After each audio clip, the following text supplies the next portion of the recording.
It's Friday Night Lights on Red Rock 92 and StreamUtah.live. Join us this fall as we feature live San Juan and Monticello football. Now we send you live to the field for tonight's action. Welcome to Friday Night Lights on Red Rock 92 and StreamUtah.live. Well, good evening. We welcome you live to Monticello High School, home of the Monticello Buckaroos, 1-0 on the season after a win against St. Joseph. They're hosting Panguitch Bobcats for their home opener. David Boyle and Bill Boyle here in Monticello getting you the call tonight. Beautiful evening in Monticello, Bill. Oh, absolutely. We had a nice storm coupled today, and it's just a beautiful late August evening in Monticello with some humidity in the air that we haven't had all summer, so it's very nice. Beautiful conditions, a light breeze, a few isolated clouds.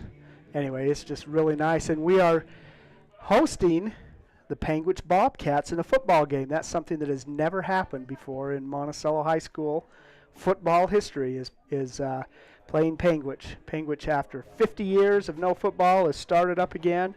8-person football. They've got a small roster, just getting started. Anyway, it's going to be an interesting evening of football in Monticello as the Buckaroos take on the Bobcats. Yeah, both teams on the field getting warmed up, and we're looking forward to the start of this one. We're going to have some pregame information for you, statistics and whatnot. We've got some highlights from from last week's game. We'll play you those and be back here on Red Rock 92 and StreamUtah.live's presentation of Friday Night Lights.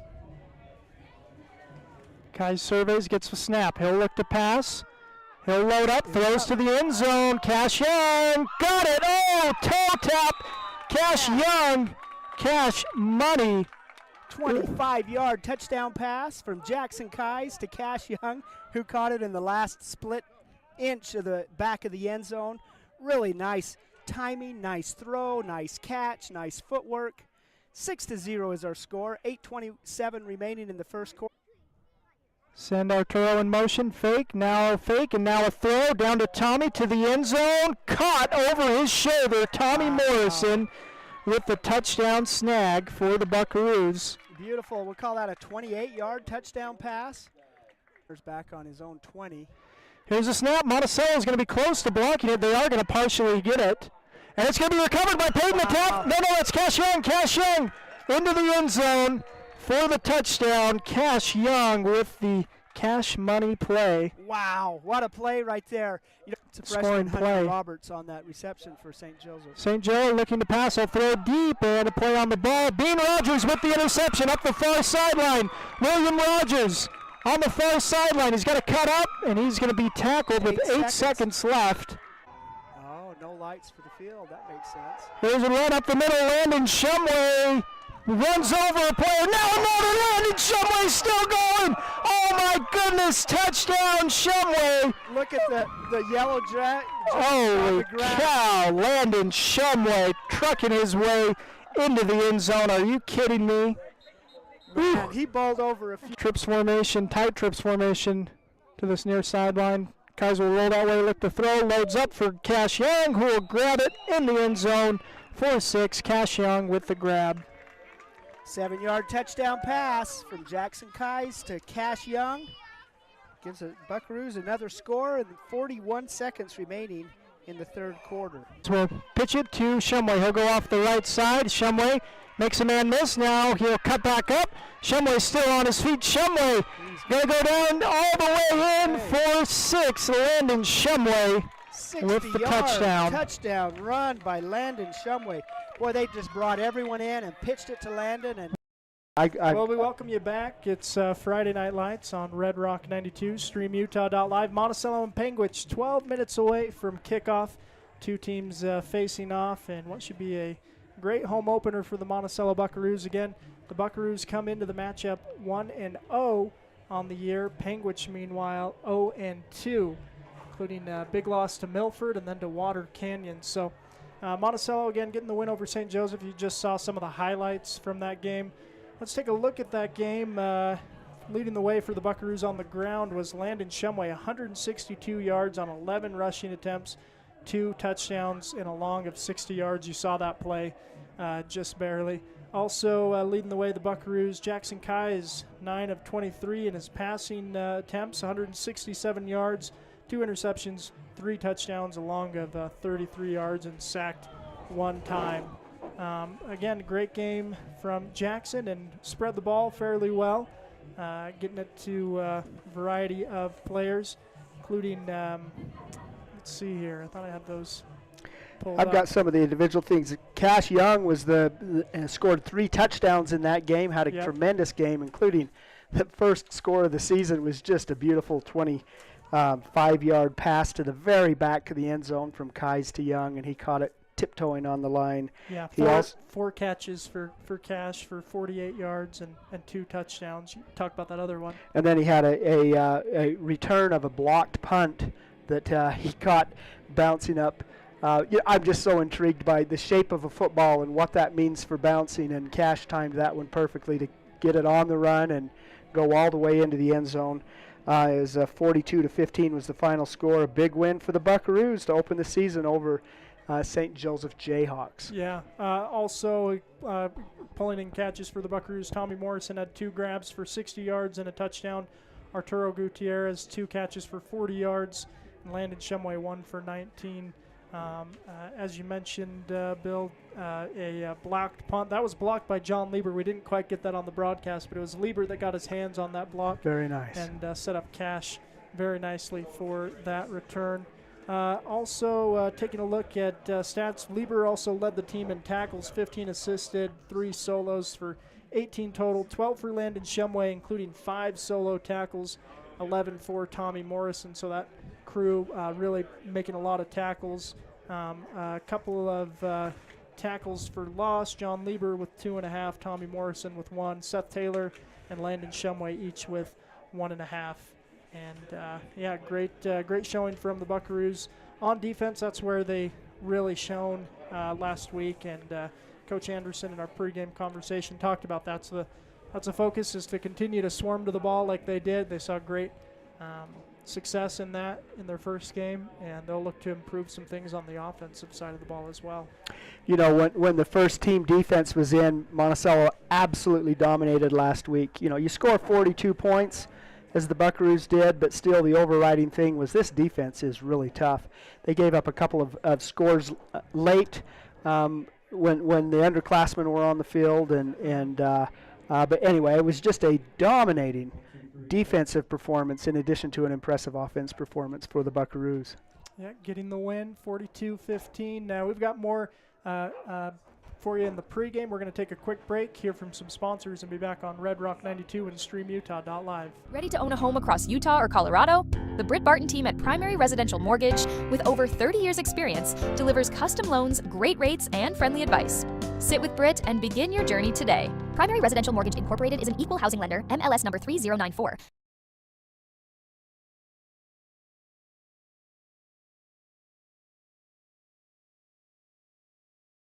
Ready to own a home in Utah or Colorado? The Britt Barton team at Primary Residential Mortgage, with over 30 years experience, crafts personalized loans with top rates and expert support. Buying, refinancing, or building your dream home? We've got you covered. Sit with Britt and begin your home ownership adventure. Visit our local pros for all your mortgage lending needs. Primary Residential Mortgage Incorporated is an equal housing lender, MLS number 3094.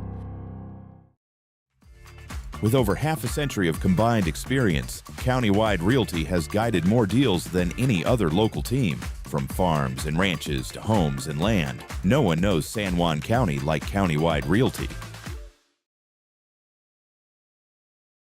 Lee Collision Repair and Restoration in Blanding offers top-quality auto body and glass services. Visit us on North Grayson Parkway or call Jackson at 435-485-0069 today.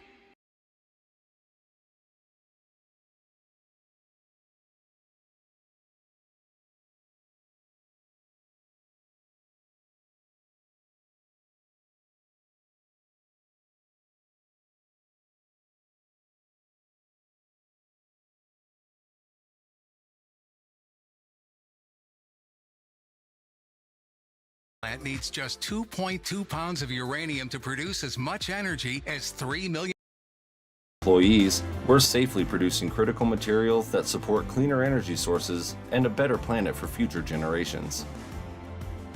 Knowing that the youth of today will make great contributions tomorrow, Energy Fuels is a proud supporter of high school athletics within our communities.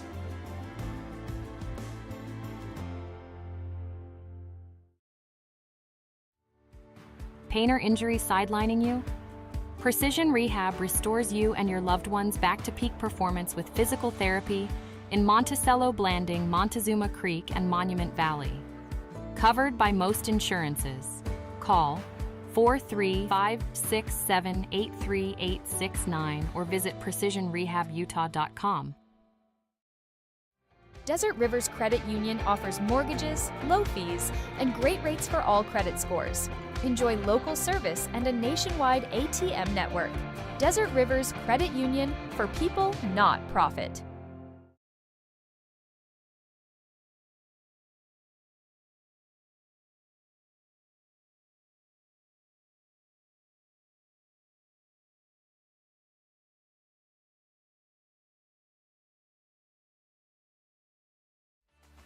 Need fast internet in San Juan County? Emory Telecom delivers blazing fast fiber with no contracts and free installation. Power your home with reliable connectivity. Visit emorytelecom.com for details today.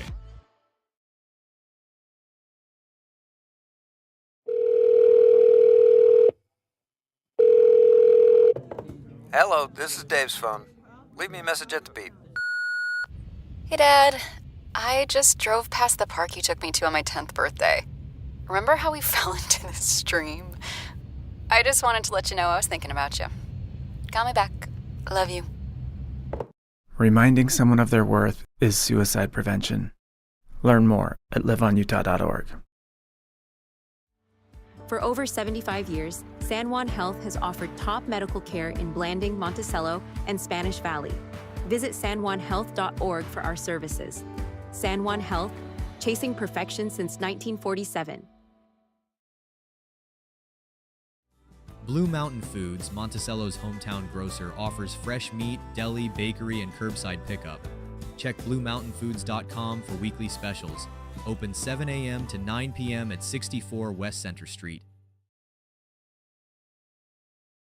San Juan Building Supply in Blanding has lumber, tools, and building materials for any project. Enjoy quality products and expert advice. Call 435-678-2000 or come in and see us at 1050 South Main Street. As we get started with the national anthem, we're going to send you to our conversation with Coach Reed Anderson, All right. coach of the Buckaroos. Get you over to that conversation and be back. Stick with us. It's Red Rock 92 and StreamUtah.live. Again, you're listening to presentation StreamUtah.live. Friday Night Lights. Monticello taking on Panguitch. Coming up here in just a moment. Again, here's Coach Reed Anderson. Dave Boyle here with Coach Reed Anderson, head coach of the Buckaroos. Coach, you guys are 1-0, got the job done up in Ogden last week. What did you guys learn beyond the win-loss column? What are you taking from that game and looking to improve? We were pretty good on special teams and on defense about getting to the ball and making tackles with all of us, and that's something we've been really harping on all year.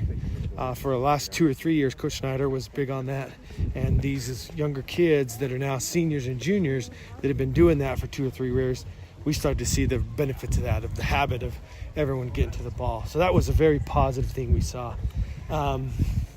Stuff we looked at, we want to improve, just staying in our blocks. We were pretty good for the first second and a half, and then we kind of let up and instead of playing all the way through the whistle. And the same with our receivers, whether if they felt like they were going to get it or not get it. They were either in a great stance and going or not. So those little tiny things, which are very fixable and easy to overcome, I think we worked on pretty heavy this week. So hopefully we see benefits in that area. Well, very good. Well, you're playing this Panguitch team. They're 0-2. They're in their first year since 1975. So again, measuring wins and losses, maybe not the measurement for this game for success. So what are you looking for from your team on both sides of the ball? The continuation of that defense and special teams, people getting to the ball, people communicating. We did a good job on defense last week about that, and we want to keep that up.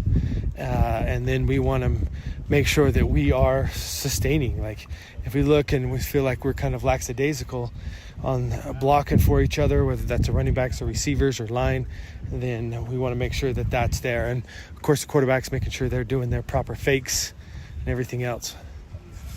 Well, very good. Again, best of luck, Coach. Thanks for your time. Thank you. Well, we welcome you back. High school Friday Night Lights played on high school fields, not high school hoops. Of course, that's our basketball. It just rolls broadcast. off your tongue to It start does. the season. Yep, and then I'll do the backwards when we get going otherwise. But Monticello will kick to start this game to the Panguitch Bobcats. Panguitch will defend the south the south, and Monticello the north here in the first quarter. There's Ball the is kick, away. And Panguitch will scoop it up around the 10-yard line. Cut up. Oh, a trip by a Buckaroo, but still some good coverage. Monticello is going to make the tackle about the 24-yard line. Jackson Heaton on the carry for the Panguitch Bobcats. He's one of 2 seniors on the squad. They have 2 juniors on the squad. The rest are underclassmen. Yeah, so bright future for the Bobcats, but again, a challenge for them starting out a new program with mostly underclassmen.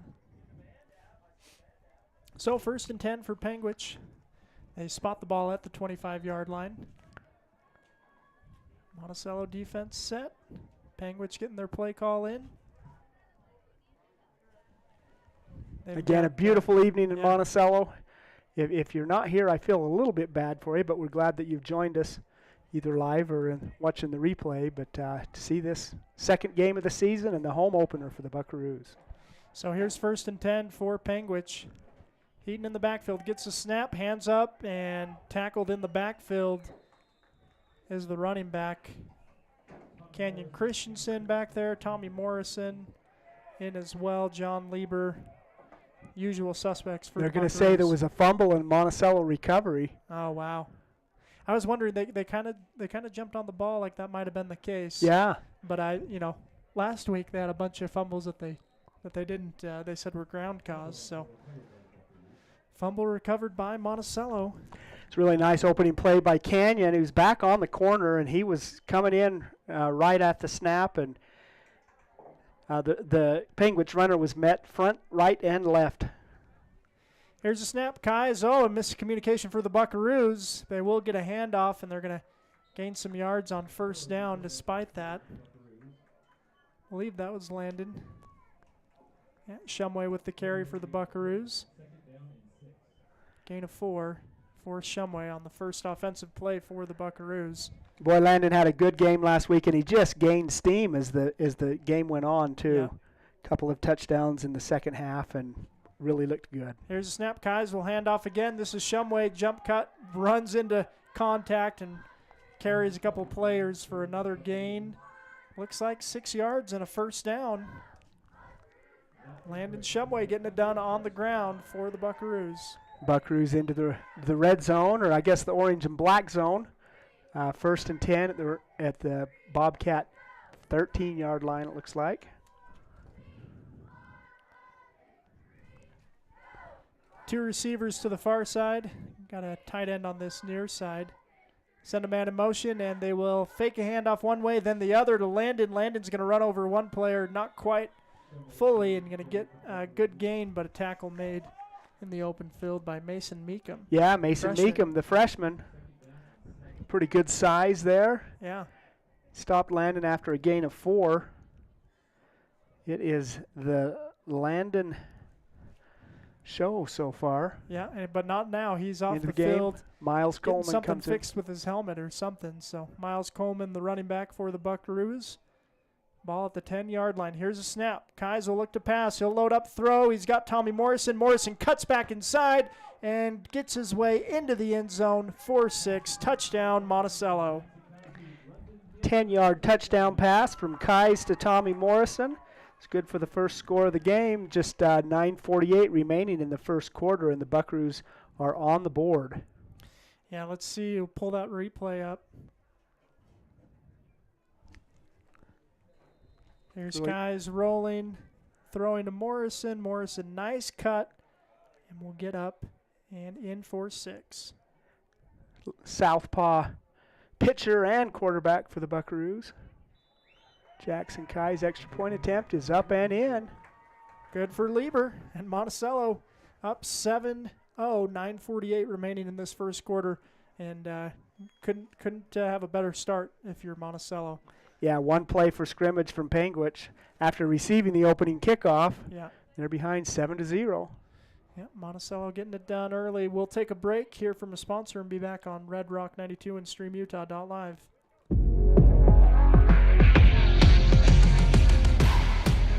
Here at Lyle Northern Electric, we take pride in our highly qualified team, dedicated to serving our community. Whether you need commercial, residential, or solar electrical services, our certified experts are ready to meet your needs. We are proud to support our community, especially our youth and high school athletics. Lyle Northern Electric, serving our community since 1957. Freshman. Welcome back. Looks like Hayden Peterson set to kick this ball away for the Buckaroos. Freshman. Yeah. Kicking the ball off in his first home game. Oh, ball's already off the tee, so he's got to reset it. If you can believe it, it's a windy day in Monticello. Not terrible, though. Boy, not like it has been. Yeah. Windy enough, though, to knock the ball over at least this first time. Here's Peterson's second attempt.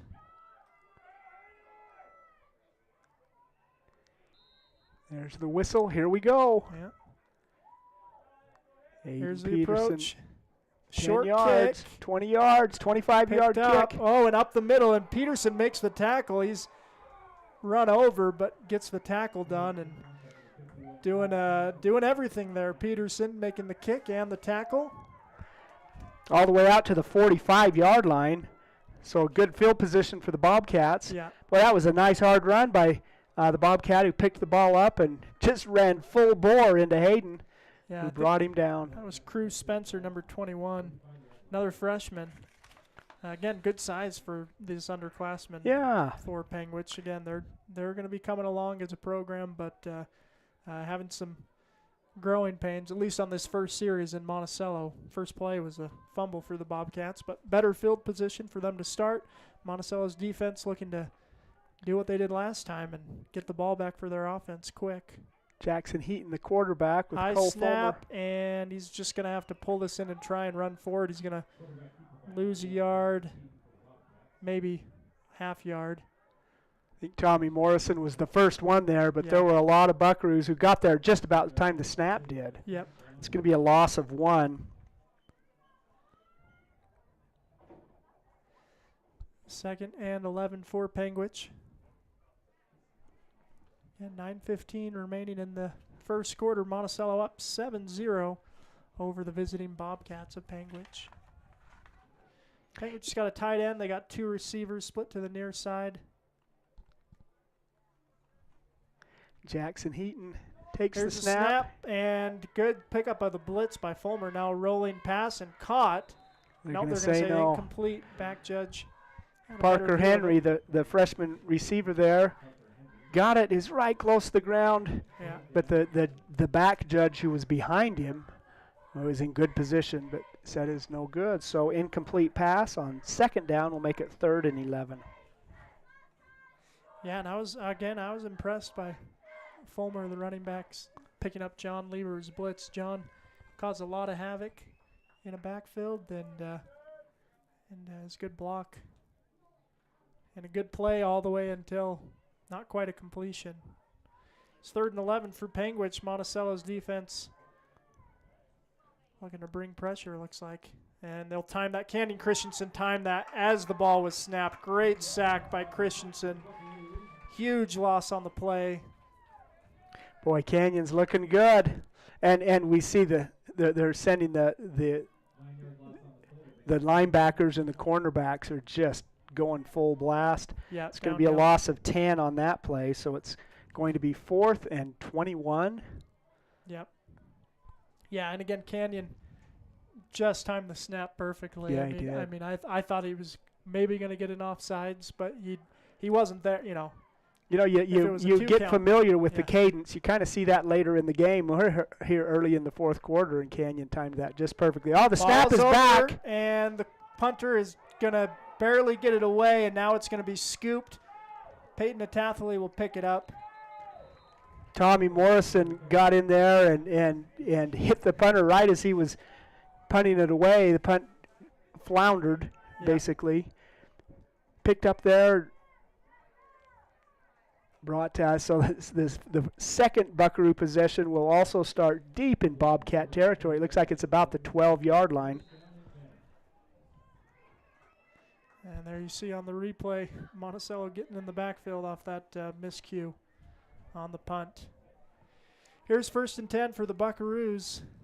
It's a 12-yard line. They'll hand it off up the middle, and stuffed is number 22 for the Buckaroos. Logan Bowles, the senior running back.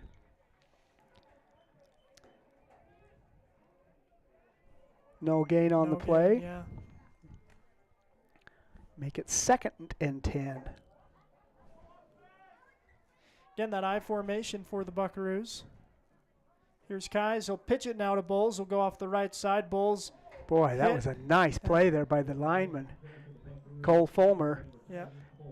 Hit Bowles before he could get out of the backfield. It's a good 3-yard gain of 3. Yep. 3rd and 7 coming for the Buckaroos. Shumway will check back in. 4-down territory for the Buckaroos, and they're working on their I formation. Here's the snap. Fake. Now looking to throw. Kais will load it up, and he's got a man who is in for 6. Cash Young there on a I think that was Tristan. I think that was maybe number 5. Well, Cash is coming off the field. He was out there. Let's check the replay. Gets high fives from a couple of the coaches. Here's Kais, loads up, throws, caught. That looks like number 5. I don't know. Here's the kick. That one's going to be no good. Low. So, 13-0 lead for the Buckaroos. Just under 7 minutes remaining here in the first quarter. We'll take a break and be right back. It's Friday Night Lights on Red Rock 92 and StreamUtah.live. Here at Utah Naval Health System, our mission statement is we exist to improve your quality of life through comprehensive, self-empowered, culturally sensitive, and amazing customer service. San Juan Credit Union. Your money, your future, your credit union. We have branches available in Blanding, Monticello, and Bluff. Come on down and see us. Don Lieber set to kick. Lieber for the Buckaroos on this play. 13-0. We're not yet halfway through the first quarter. Low kick by Lieber. It's going to be, it's going to be live passed. ball. It's going to go all the way back to the end zone, and it was touched. Oh, and it's going to be, ball's went out of bounds. So the last possession was Panguitch, so it's going to be Panguitch ball. I think at the 1-yard line. Boy, a high-velocity, low-angle kick. Yeah. It's hard to pick up, and that was bobbled by the Panguitch Bobcat, and he went around and right at the goal line. Yeah. So it's going to be 1st and goal from the 2-yard line. As Panguitch has their 3rd offensive possession. Yeah, so not 1st and goal. First and 10. Yeah. 1st and 10, a long way to go. We've got a timeout on the field. We're going to take a quick break and be back here on Red Rock 92 and StreamUtah.live. For over 75 years, San Juan Health has offered top medical care in Blanding, Monticello, and Spanish Valley. Visit sanjuanhealth.org for our services. San Juan Health, chasing perfection since 1947.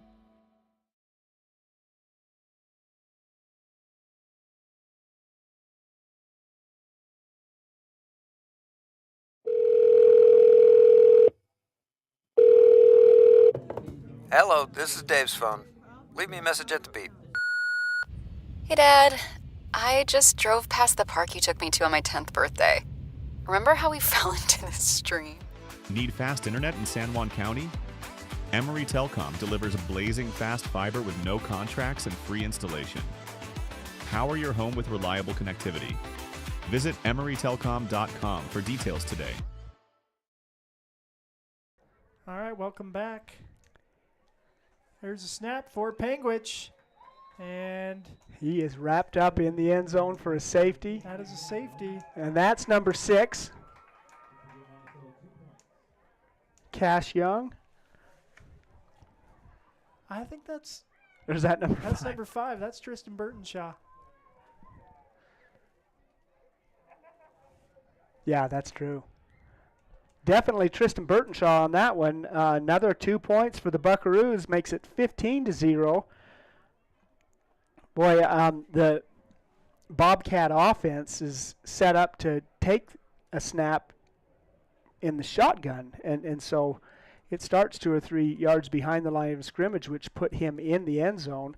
Boy, there wasn't anything getting in the way of Burtonshaw as he came roaring in there and wrapped him up, threw him down. Good for a 2-point safety for the Buckaroos. Once again, we're going to be kicking. But it's the Bobcats who kick off from their own 20. So the Buckaroos will receive this and have a chance to get favorable field position.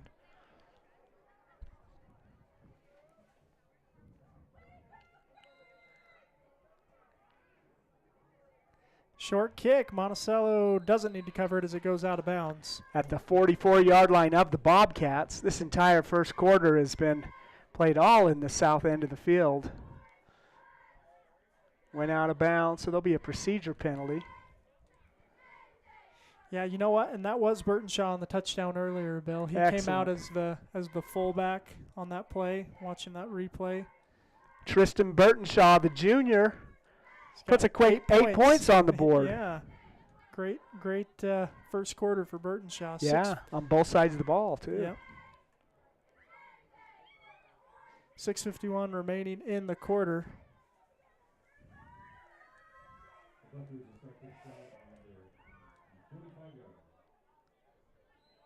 All right, at the 45-yard line is where Monticello gets the ball.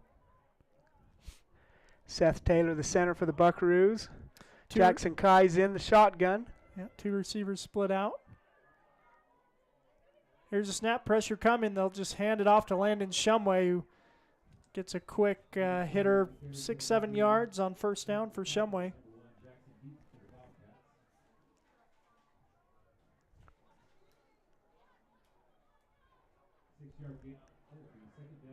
Six-yard play gain on that play.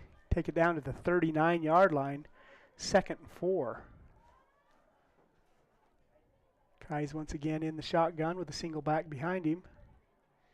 Send Arturo in motion. They'll hand to Arturo, and he's got a lead block from Shumway. Arturo gets to the corner and is ridden out of bounds, but he picks up the first down. Gain about 10.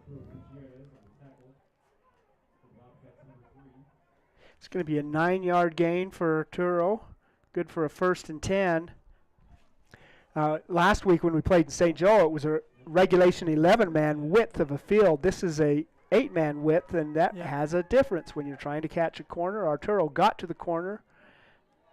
Eventually Here's a ran out of snap. bounds. Kais will pitch it up to Landon Shumway. Landon makes one-man miss. Now cuts back. Oh, great open field running by Shumway, and he's still going all the way. Oh, not quite. Boy, that's looking familiar. Fulmer Landon was unstoppable late in the game last week. Yep. And he had a great run right there. Yep. Picks up great gain. Make it 1st and goal for the Buckaroos. 15-0 lead for Monticello. It's going to be a 26-yard run by Landon Shumway. Get the ball all the way down to 1st and goal, about the 4-yard line. Buckaroos knocking on the door again. 15-0 lead, and we're just barely halfway through the first quarter. I formation for the Buckaroos. Kai's under center. Gets a snap, hands to Bowles, who loses the ball, and Kais will fall on it.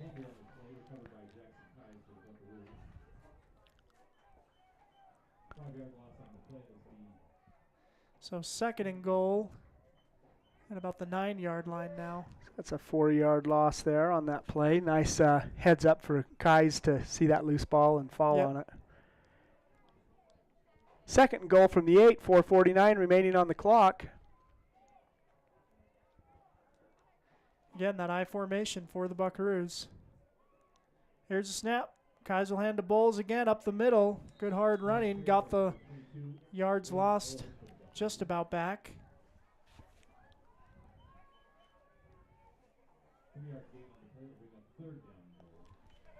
Third and 5 for the Buckaroos. 3rd and goal at the 5-yard line, I should say.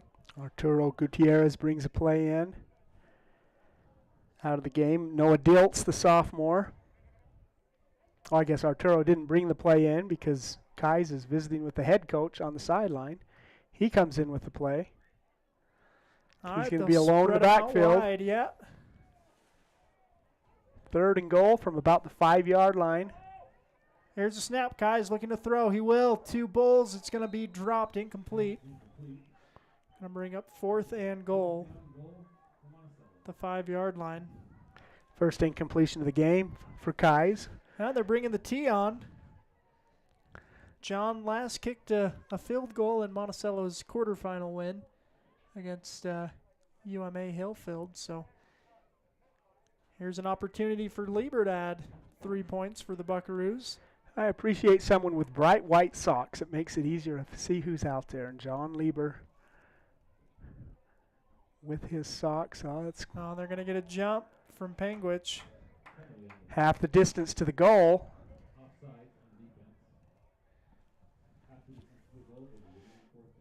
So still 4th down. Monticello's looking to the sideline. They know on an extra point if that happens, they're going to change it up and go for 2, but looks like they're going to stick with the play call to just try and kick a field goal here.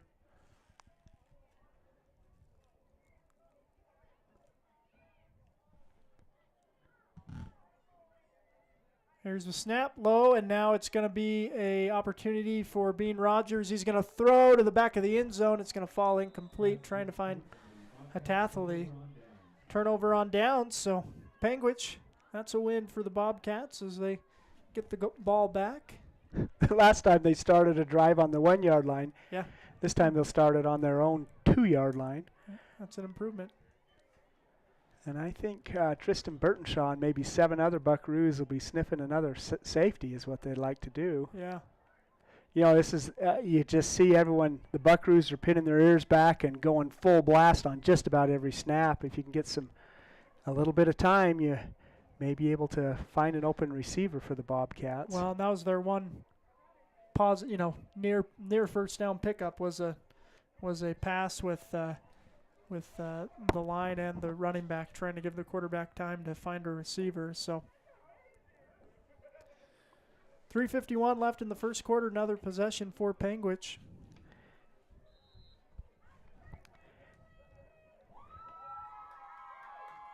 All the carries and passes so far have been by Jackson Heaton, the quarterback for the Bobcats. I think his main running back is Cole Fulmer, number 20. Mm-hmm.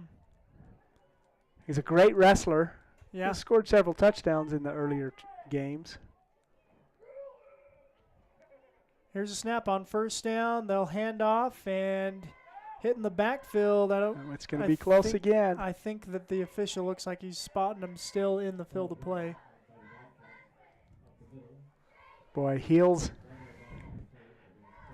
The line of scrimmage is about the 1-yard line. That's a loss of 1. Yeah. Well, again, Panguitch hasn't had a lot of time to develop their playbook, but if you have a screenplay that you think you could rely on. Luke Allen is the head coach of the Bobcats. Played his senior year in Blanding for the San Juan Broncos, both football and basketball. Here's a snap and a pitch on an option, and Fulmer's got an angle, and it's going to have a good gain. He's going to be ridden out of bounds by a couple of Buckaroos, 30 and 22. Brant Mack on the initial hit there, and 30 is Diego Cortez, and 22, Logan Bowles. 1st and 10 for the Bobcats on the first carry of the game by Cole Fulmer. Let's see if they... as you mentioned, Bill, he's a state champion wrestler for the Bobcats. Won the 165-pound title. He's listed as 185 in the program, so Maybe he's going bulked up a little yeah. bit maybe. Great wrestler. Yeah. Here's a snap high, and Heaton will take it, look to pitch. He'll throw it forward. That's all right, though. Tackle made after Fulmer runs hard. Another carry by Cole Fulmer. And positive yards on the 2 touches by Fulmer. That's a 7-yard gain right there. Makes it 2nd 3. Cash Mack, the sophomore, making the tackle. Yeah, so Panguitch, again, you know, we're calling out different names for the Buckaroos here. We're seeing underclassmen in on this part of the series. Yeah, already. Dalton Adams out there, Brant Mack.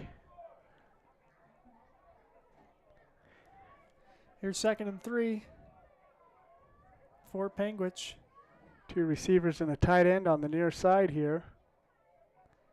He'll put Fulmer on this strong side. Heaton get the snap, and now look to pass. Oh, he's got a man wide open. Number 52, he's going to be right Archer down. Ward. Wow. And the ball is out. On the ground. Picked up by Mack. No, Mack, yeah, it was Mack and Mack. So here's a return from the freshman. Wow. Down near the 50-yard line. Boy, that was an Archer Ward, an eligible receiver. He was wide open, streak into the end zone, caught from behind by not Brant Mack. Cash Mack Mack forced the fumble. Brant Mack picked it up. So Cash Mack, that's a Mack truck right there. The receiver was hit by a Mack truck, and then Cash Mack picked it up, returned the ball all the way to the 48-yard line. The Buckaroos are going to start this possession in their side of the field for the first time. Wow, that's quite a play. We can call that maybe a Big Mac, Bill. When you got that was a Big Mac play. Two different players involved. Yeah, great play by the Buckaroos from a terrible play. You know, they left a receiver wide open. Yeah, and good recovery by the Buckaroos. But we got a timeout on the field. We'll take some time as well and be back here on Red Rock 92 and StreamUtah.live.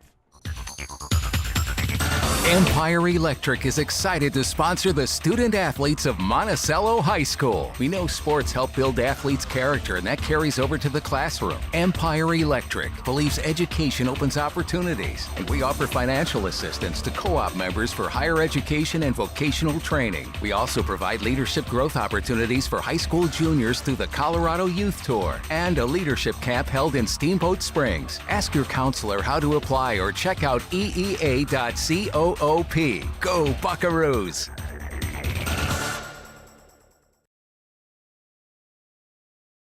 Welcome back to Friday Night Lights on StreamUtah.live and Red Rock 92. 1 minute 49 seconds remaining in the first quarter. Monticello up 15-0 on Panguitch. Here's Kais in the gun. Gets a snap, rolls, looking to pass. He'll load up, throws, finds Arturo Gutierrez. Arturo breaks one tackle and is taken out of bounds. Good gain for Arturo on first down off the pass from Kais. It's going to be a gain of 7. Nice play. Jackson was getting some defensive pressure and calmly dropped it off to Arturo, who calmly crossed midfield at the 45-yard line of the Buckaroos. 2 backs. Kai's looking to throw deep. He's got a man. It's Morrison. Caught. Tommy Morrison in for 6. Wow. Touchdown, Monticello. 45-yard touchdown pass from Tommy Morrison, from Jackson Kais to Tommy Morrison. Good for another Buckaroo touchdown. And the route is on, and the sun's going down. We're minute 30 remaining in the first quarter. An August game, you get light later than those October games. It gets dark awfully quick. Here's the pass from Kai. As you see, great delivery downfield. Morrison grabbing that in stride. Pulls up of the goal line. That's maybe the one complaint coach might have. Yeah, the Bobcat defender is trying to strip him there at the goal line. Yeah. And again, another low snap, an opportunity. Bean's going to throw and caught for 2 points. And that is Peyton Hatathley on the reception there. Yeah.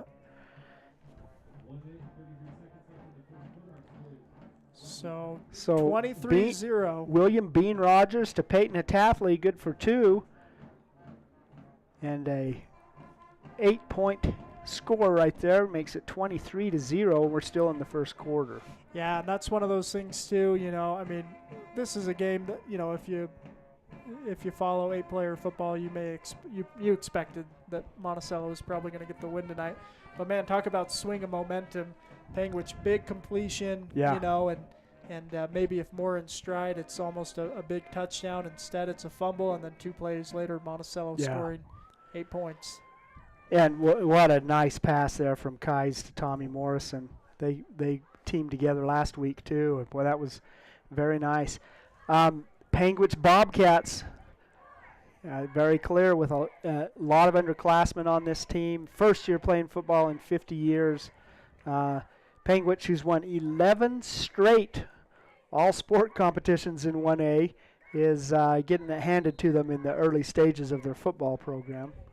Yeah, but they're going to be tough moving forward. Yeah. Here's the return on the bounce. And tackle made past the 35-yard line. Nice initial hit there by Bowles. Yeah, looks. Logan Bowles got the initial hit for the senior. Jackson Breedlove, I think, also getting in on that tackle for the Buckaroos. This is a big freshman class for the Buckaroos, and I think we'll be seeing them more and more as this game goes on. So by the end of the game, freshmen and sophomores on both sides will be playing quite a bit. Yep. Give you a preview of what's to come, maybe. Only 15 players on the Bobcat roster. Which is, a good thing. I think they started with maybe 12 or 13. So it's good to see their numbers coming up as the season moves along. So I may have mentioned 2 juniors, 2 seniors, the rest underclassmen for the Bobcats. Here's a snap. They'll fake a handoff. Heaton, nice run. He's going to be tackled on the far sideline. 24 on the tackle along with 58. Miles Coleman and McKay Nilsson combined for that tackle. Nice.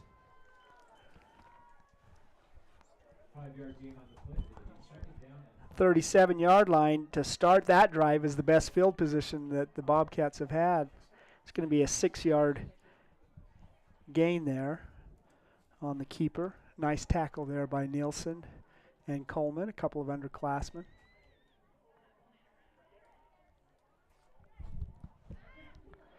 I mentioned Luke Allen. It was his senior year. He was at San Juan probably about 9 years ago. Anyway, I remember him as a good football player. I think he was from Paiute. They don't play football there, so great basketball player who also wanted to play some football, so he came and stayed with his sister in Blanding, Cassie Moon. Heaton is into Buckaroo territory. That's going to be an 8-yard gain and a 1st and 10 for the Bobcats, their second first down of the game. I guess it's right on the 50-yard line. I thought he fell into Buckaroo territory, but they're going to mark him right at the 50-yard line. Right at the point of the M for the Buckaroos, and this is going to be the last play. This is an ideal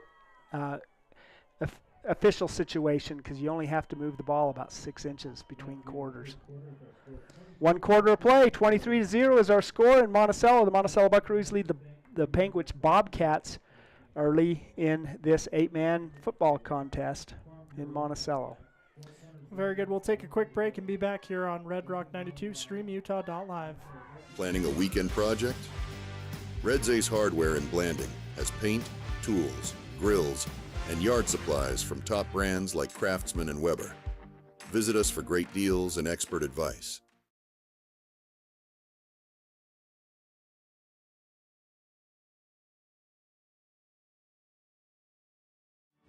Buying, selling, or refinancing. Trust Anderson Oliver Title Insurance Agency, Southeastern Utah's only locally owned title company, serving San Juan and Grand Counties for over 25 years. Visit us today.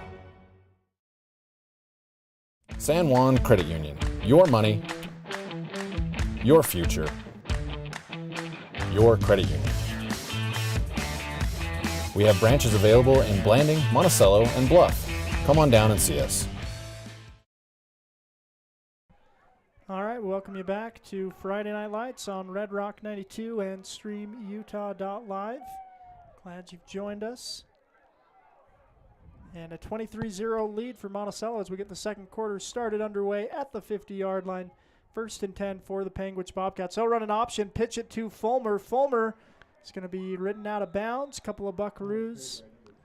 And that's McKay Nelson along with Cash Mack making the tackle. A gain of 5, though, for the Bobcats. Or 6, it looks like. He got it down to the 44-yard line.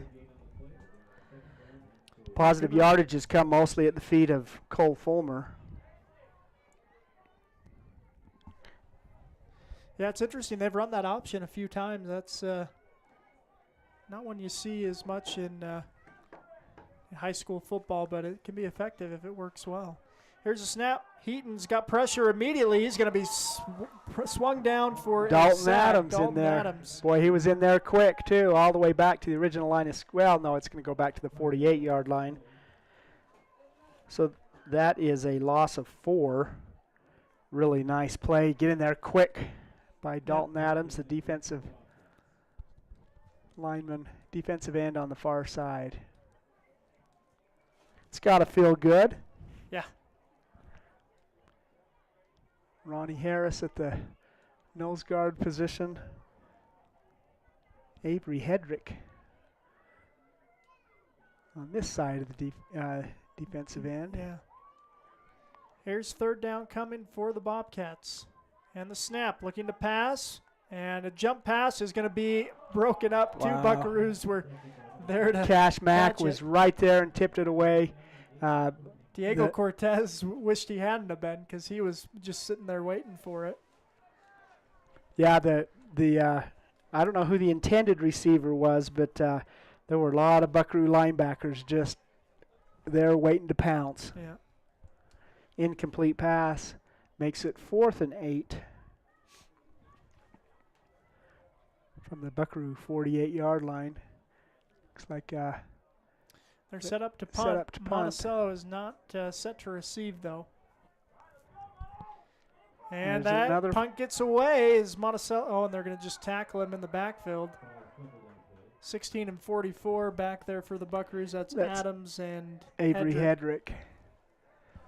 The punter, Crew Spencer, the freshman, injured on that play. Yeah, tough luck there. We'll take a break and be back again. You're watching StreamUtah.live's presentation of Friday Night Lights. Monticello up 23-0. They'll get the ball back after this break. Building a state championship team requires a lot of hard work and dedication on the part of athletes, parents, and coaches. Although receiving a trophy is an amazing experience, even more important is the personal character and strength that students can develop and then use throughout their lives. It is important for our youth to be involved in whatever positive and healthy activities they can be, and it is important for parents and community members to support them. By providing opportunities for positive involvement, teaching skills required to be successful in that involvement, and by giving recognition to our youth when they use those skills, we are helping reduce the risk of youth substance abuse and suicide in our communities. Whether it is a state championship team, learning to play an instrument, excelling academically, or simply learning to work hard and believe in themselves, the benefits gained from those efforts are great examples of increased protection against unhealthy behaviors. We need to work together as parents, teachers, families, and community partners to make this happen. Let's do this! All right, welcome back. It's 1st and 10 for Monticello at the 36-yard line. Kai's in the gun, gets a snap, hands off to Landon Shumway. Shumway up the middle and through some contact, gets a good gain. Nice open field tackle by Heaton. Yeah, Heaton and Fulmer combined on that tackle. It's going to be a 4-yard gain by Shumway. Make it 2nd and 6.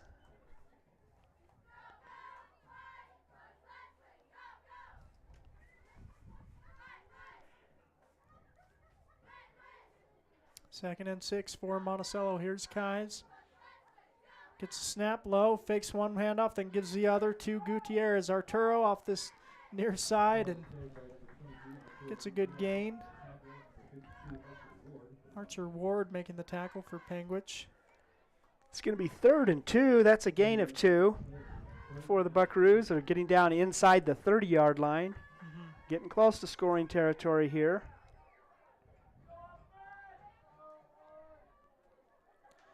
Here's Kais in the gun. It's the snap, and he'll throw out route. Caught by Cash Young. He's down to the 20-yard line. So that's an 8-yard pass from Kais to Cash. Good for a 1st and 10. Buckaroos right at the 20, so they're at the orange and black zone.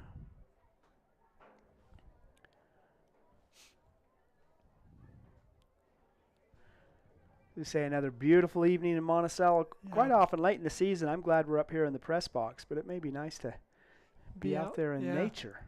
There's lots of folks running around enjoying that right now. Here's a handoff to Shumway off the left side. Shumway, wow, still on his feet into the end zone. Landon will not be knocked over, and he'll get it in for a touchdown. 20-yard touchdown run by Landon Shumway. He is having quite a game, as he did last week, too. Yeah, quite a season. Which is nice. Landon's had some shoulder problems as a sophomore and last year as a junior, and is playing hard. It was a nice interview after the game last week, talking to him about his success. John Lieber in the bright white socks, ready to kick the extra point attempt. Bean Rogers holding. There's a snap, hold, and kick is low. It's going to be no good. 29-0 is our score. 9:16 remaining in the first half.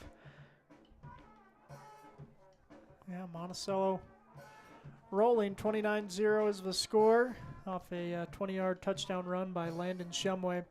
We'll take a break and be right back here on Red Rock 92 and StreamUtah.live's presentation of Friday Night Lights.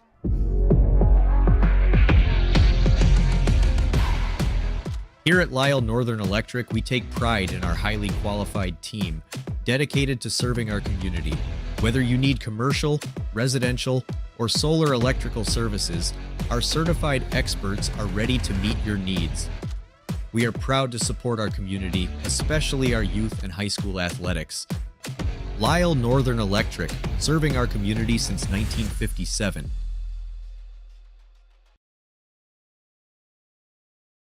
Welcome back. Friday Night Lights on Red Rock 92.7 StreamUtah.live. Jackson Breedlove, McKay Nilsson. Looks like Grant Wigington. Kick. Oh, it's a nice kick, too. It's going to fall at about the 25-yard line.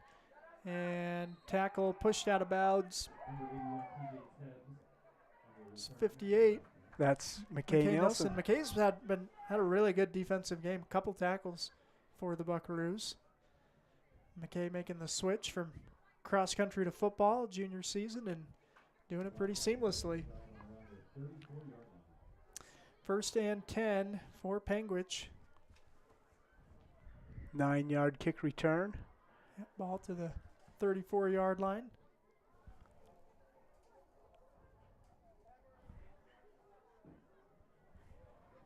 Diego Cortez, Cash Mack, a lot of underclassmen out there. Avery Hedrick, Miles Coleman, and the linebacker. Here's a snap. Heaton will throw, and it'll fall incomplete. Defense there by Diego Cortez.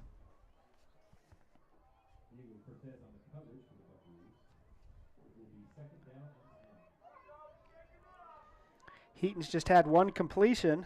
A really nice 35-yard completion, but the play ended with a fumble.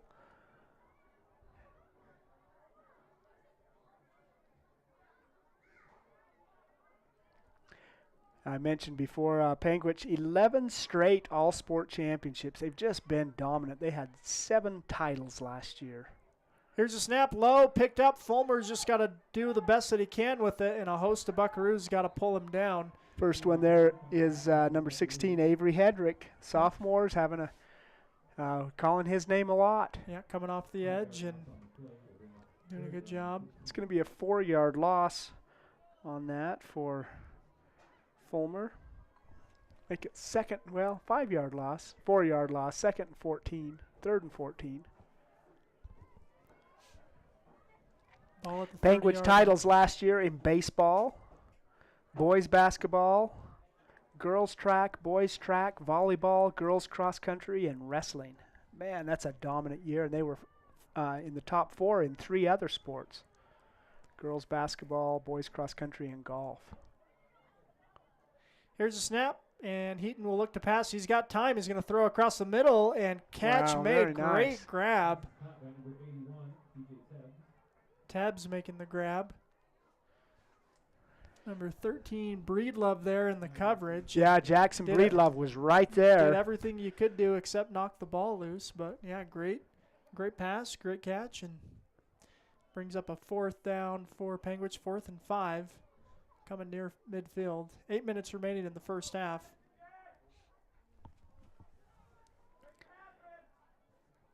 Their punter is not lined up to punt. It's No, still Heaton and Fulmer. Tight end set for Panguitch. Here's a snap and a little early jump. So a little movement on the line there.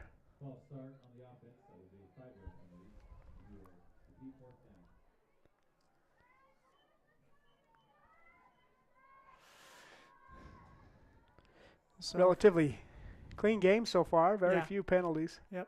They're going to decline that. Yeah, I was wondering. Coach Anderson was moving over there. I kind of anticipated he might do that. Again, you only get so many opportunities to allow your team to have these real game reps, and these underclassmen, it's valuable to battle on 4th and 5, and so Monticello looking to do that. 7:26 remaining in the first half. Heaton in the gun for Panguitch. Here's a snap, and they'll run the option. They got a lot of space. Whoa, wow. Ball's on the loose. ground. About the 48-yard line. Don't know who's going to come up with it. Come up with it. No one's celebrating. Yeah. Which makes me think it's Panguitch. You don't celebrate a near miss. But that's going to be a 1st and 10 for the Bobcats. Yeah. Panguitch will move the chains. 8-yard fumble. Biggest, no, I guess Fulmer had a 15-yarder earlier on, but 1st and 10 for the Bobcat. They'll bring the ball out to the 47.5-yard line.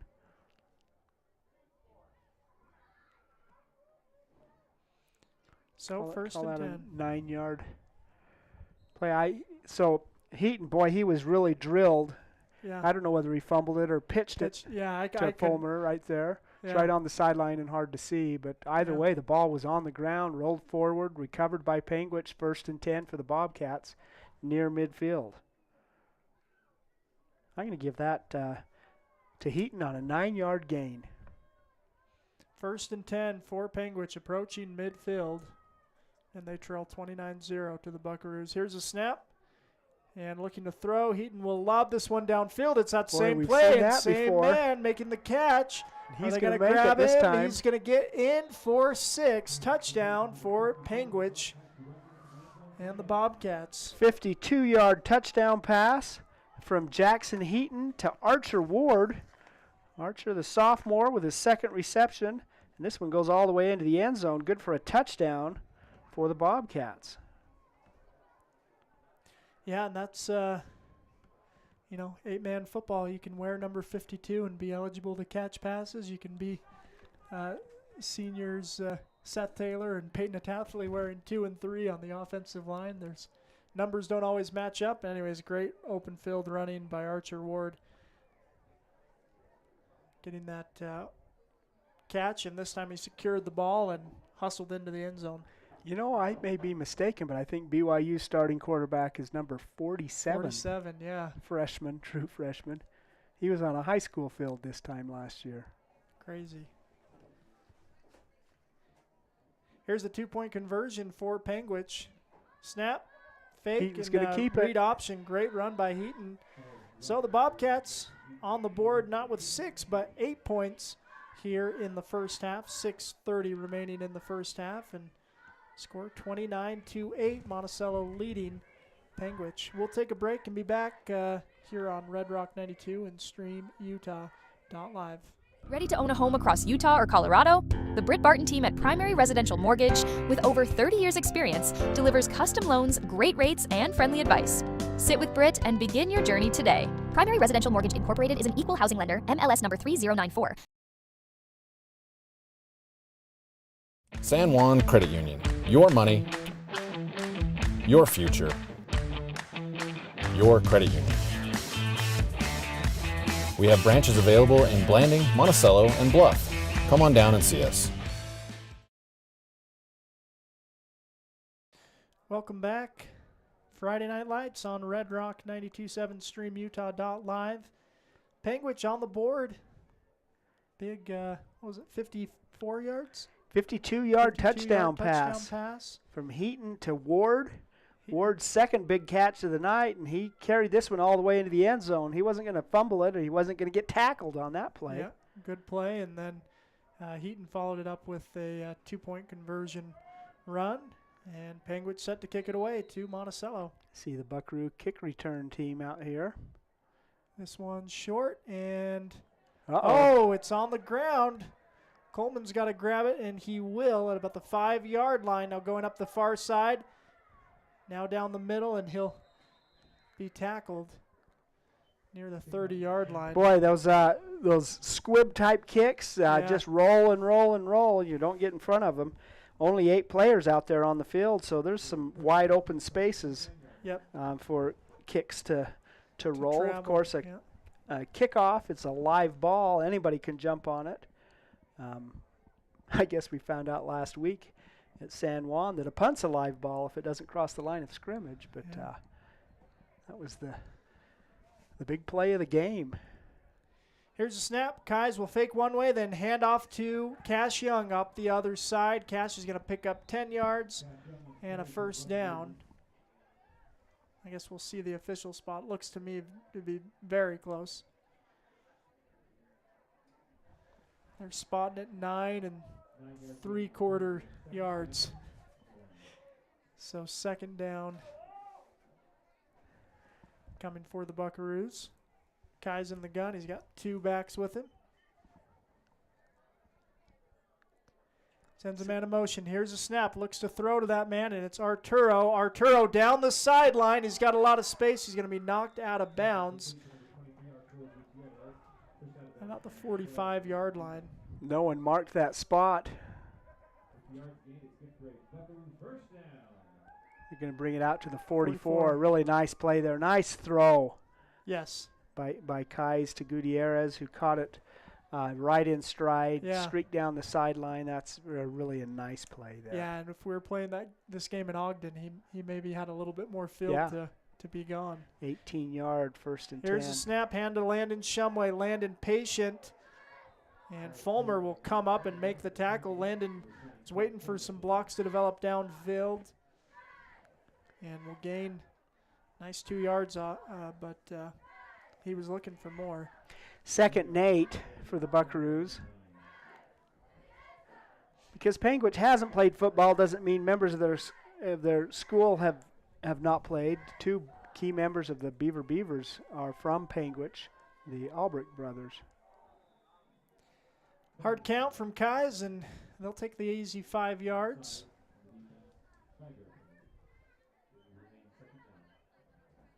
Second down coming for the Buckaroos.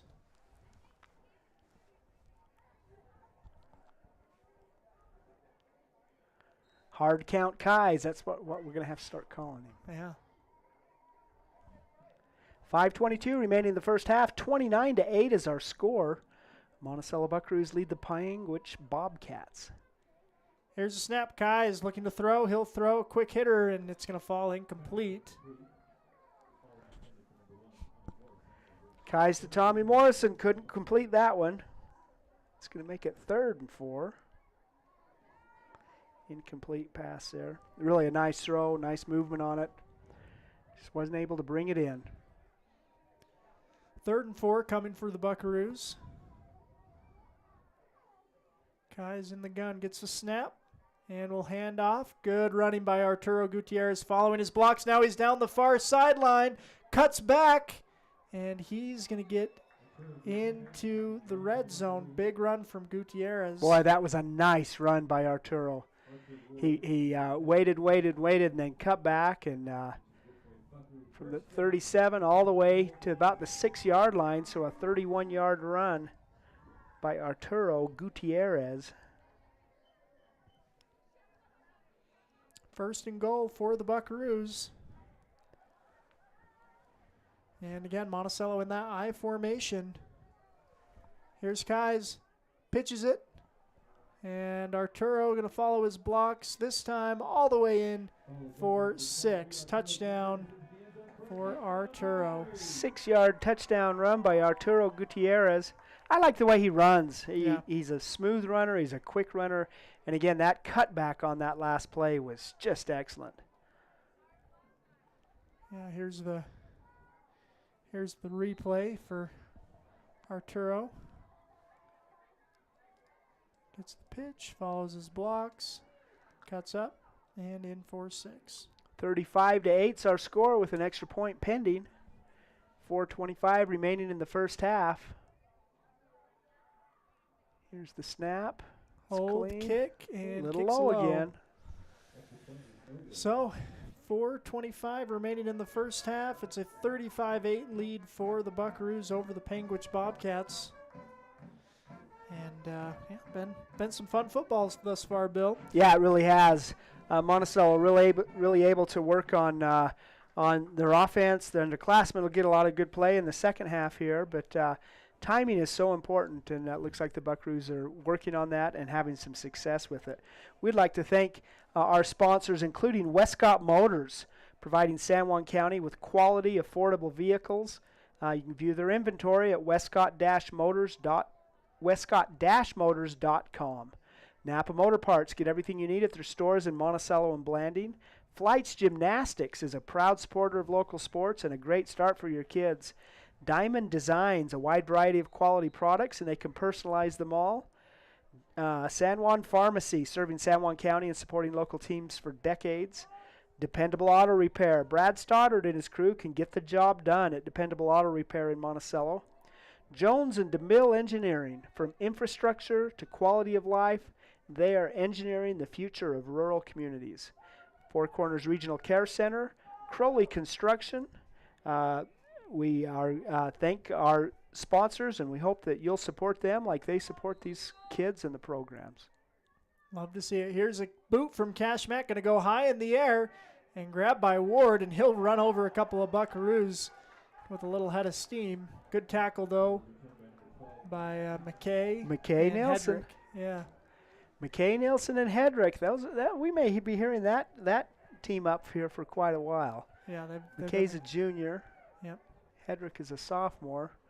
And we may be calling number 52 quite a bit, too. Archer Ward, the sophomore, has the only score for the Bobcats, a couple of receptions, and boy, he lowered his head and lowered the boom on that return. Yeah, nice. Nice football play. All right, 1st and 10 for Panguitch. Got a couple of, we got Zamian Lopez in there along with Noah Diltz. John Lieber's back in. Looking to pass is Heaton. He's got time. He's going to load up, throws downfield, and it is going to be intercepted by the Buckaroos. Down this near sideline, still on his feet and still going. Finally going to be tackled. That's Tanner Ruiz, number 20. I think that was. Was that number? That was Diego Cortez. Diego Cortez, number 30. Boy, he really closed well. That ball floated just a little bit. Diego took advantage of it and brought it down. And nice return, nice run. Once again, Buckaroo field position in their Bobcat side of the field. They'll start over 1st and 10 at the 40.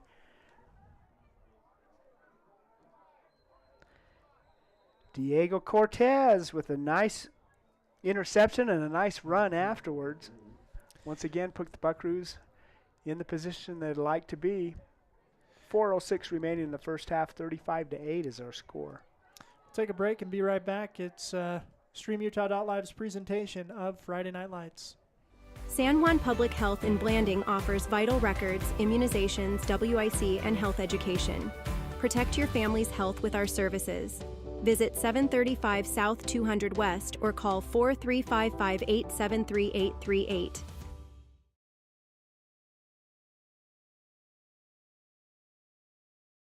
With a changing economy and advancing technology, it's time that marketing and selling of real estate in San Juan County catches up. Four Corners Homes and Property Management is changing the game. Every Four Corners Homes listing includes 3D mapping and virtual tours, professional photos, a digital and global 21st century footprint, and marketing exposure that makes it easy for buyers to find and identify what makes your listing unique. Marketing and exposure sells real estate, and if you want the best, you need Four Corners Homes on your team. Find us at fourcornershomes.net or call 801-404-0058. First and 10 for the Buckaroos. New quarterback in and a penalty. Start the play. Brant Mack, freshman quarterback for the Buckaroos. Getting his first. Almost his first. Yeah. He played a little bit last week, I guess I remember. He handed the ball off to Bryson Adair a couple times late in that one. Here's Mack, high snap, and on the ground. It's still on the ground. Finally picked up by Miles Coleman. Miles Coleman trying to make something out of nothing. Coleman is going to get back to the original line of scrimmage. Great play by Miles. Yeah, that was a gain of one, maybe even. Yeah, that's near disaster.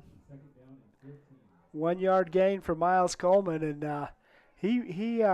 his calorie output to the yardage gained was not real good. He worked awfully hard, but he did work hard. That ball was on the ground for quite a while. Nice play Here's by the snap. Miles. Max got this one clean. He's hit as he throws. He's got William Rogers up the sideline. Nice gain from Bean. Boy, that was a nice pass under pressure. He was. They were breathing down his neck. Third down and 3 coming up for the Buckaroos, and just 3 yard sticks. That moving. An early movement there from Monticello against the Buckaroos. Yeah, it's 2 false starts. This mostly underclassmen crew out there for the Buckaroos.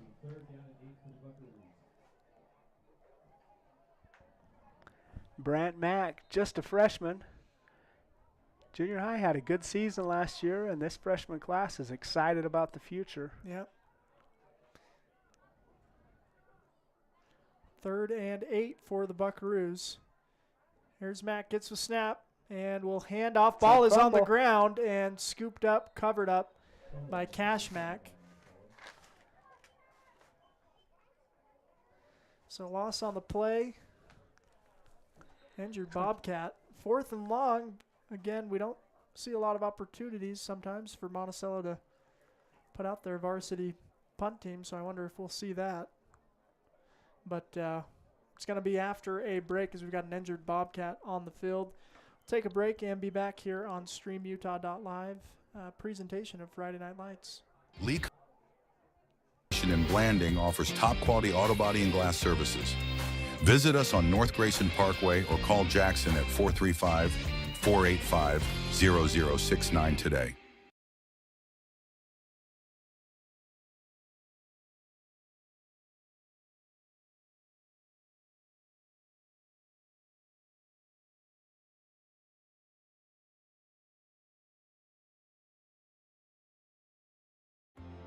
At Energy Fuels, creating opportunities and participating in the local community is important to us. Thanks to our dedicated employees, we're safely producing critical materials that support cleaner energy sources and a better planet for future generations. Knowing that the youth of today will make great contributions tomorrow, Energy Fuels is a proud supporter of high school athletics within our communities.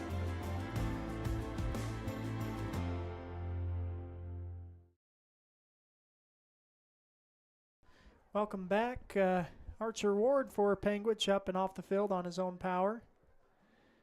Fourth down coming for the Buckaroos, and John Lieber's back to punt for Monticello, so they got their varsity lineup for the punt, and Panguitch is doesn't have anyone no, deep. Yeah, no. I don't know what this formation is. They got one guy back deep there, just selling out on Monticello's punt. This one's Short gonna punt. go out of bounds. Boy, if that Bobcat would have caught it on the run, there wasn't much in his way. Much resistance, yeah. Interesting return formation for Panguitch, and like you say, could have paid big dividends. But so punt by the Buckaroos. Turns the ball over to the Bobcats. They'll take over 1st and 10 at their own 38-yard line.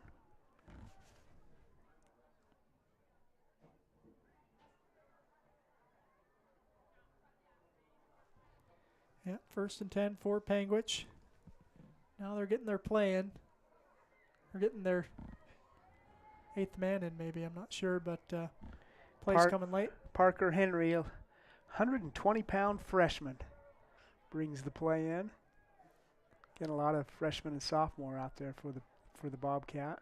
Some good-sized freshmen and sophomore. Yeah. Here's a snap. Heaton gets it. Hands to Fulmer going off that far sideline. And he'll be tackled after a good gain on 1st down.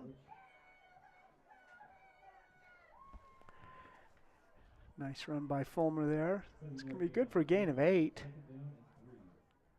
7 or 8. Yeah. 2nd and 3 coming.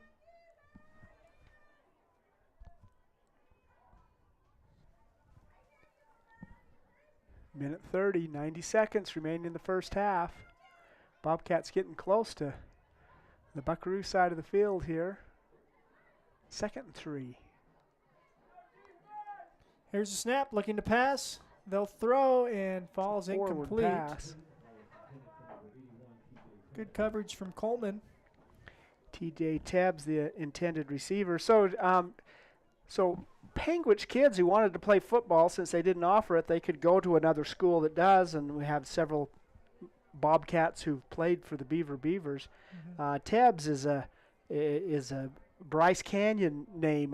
I don't know if some other southwest region, 1A region players are playing for the Bobcats. It's Garfield County, so there's not a whole lot ways to go, and Heaton will keep it himself. He's going to be close now, just a gain of maybe bit 1. Short. So they're short, but fourth and about 2 coming up for the Bobcats with about a minute remaining in the first half. I think Hayden Peterson in on that tackle. Yeah.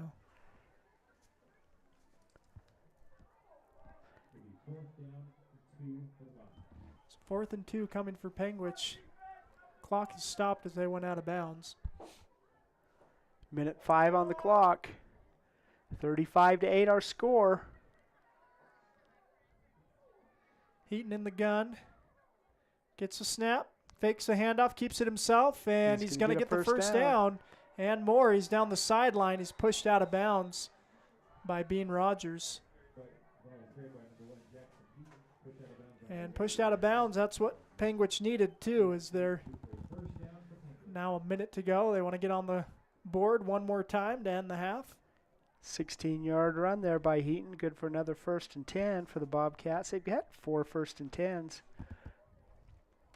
the first half of play, so they've had more offensive success than St. Joe did last week against the Buckaroos. But St. Joe had a lot of success late in the game as they were playing some of the Buckaroo underclassmen, and I think that's the majority of the players out there. Yeah. Yeah, so here's 1st and 10 for Panguitch after the nice scamper by Heaton. He'll get the snap and run this option. He'll cut up the middle of the field, and a good gain. Coleman making the tackle. Right at the, yeah, that's going to be a 1st and 10 for Heaton. I think Lieber making the tackle there too.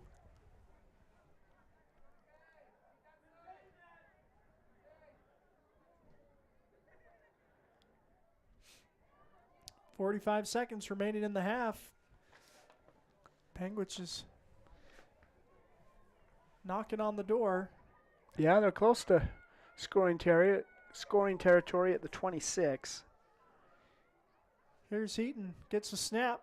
Option, he's going to be tackled or caught high. There's a and flag. Then Fulmer's going to get it, and he's going to go down very close to the goal line. He's going to be short. I think the flag, I think Dalton Adams maybe got a face mask. It could have been a hold, I guess, as well, but Adams kind of got high when he tried to grab Heaton. Definitely accidental. So the officials will confer.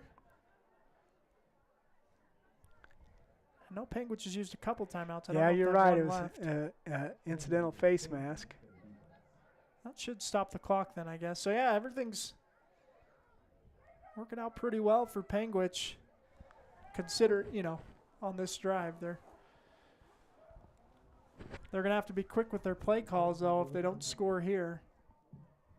1st and goal. Freshman Grant Wigington into the game for the Buckaroos. Oh, and they are running the clock. 15 seconds.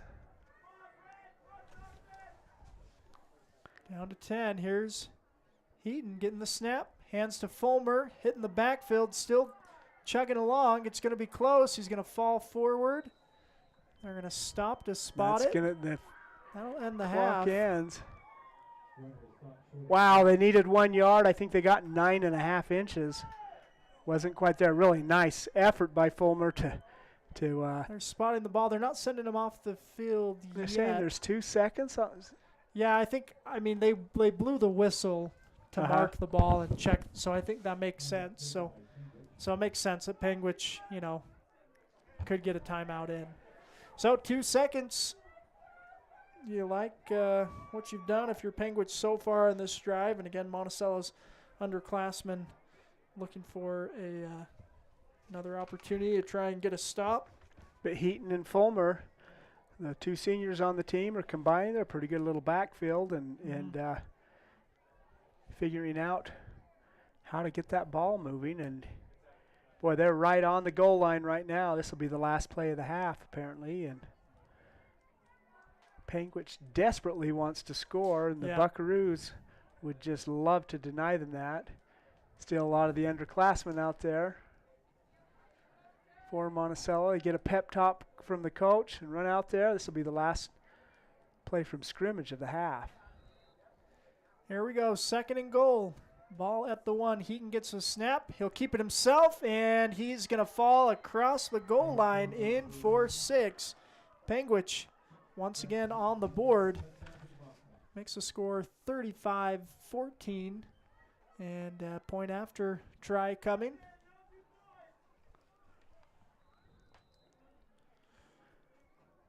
Boy, that was a methodical drive. The Bobcats got the ball and drove 62 yards down the field on 7 running plays. Mm-hmm. Yeah, and good clock management. Or, fine clock management, I guess. Maybe they're going to go for 2. Yeah, here's Heaton gets a snap. They'll run that option.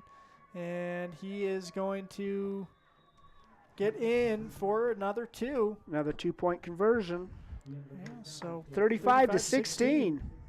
Yeah, that's a score after one half. Monticello's lead, 35-16. It's been a good first half of football. We've enjoyed it, and hope you're enjoying our broadcast as well here on StreamUtah.live. Monticello Buckaroos hosting the Panguitch Bobcats. Monticello 1-0, Panguitch 0-2, both looking for a win tonight. Monticello with the lead at the half. We'll take a break, hear from some sponsors, and be back with some first half statistics and information. It's Friday Night Lights on Red Rock 92. Get the resources and quality of a big school education and the support of a smaller school at Utah State Blanding. Explore over 70 degree and certificate programs to find your perfect fit and experience personalized learning with small class sizes and dedicated faculty while getting the classic college experience. A Utah State education is affordable too, thanks to competitive tuition and tons of scholarship opportunities. Visit blanding.usu.edu to learn more about becoming an Aggie in Blanding.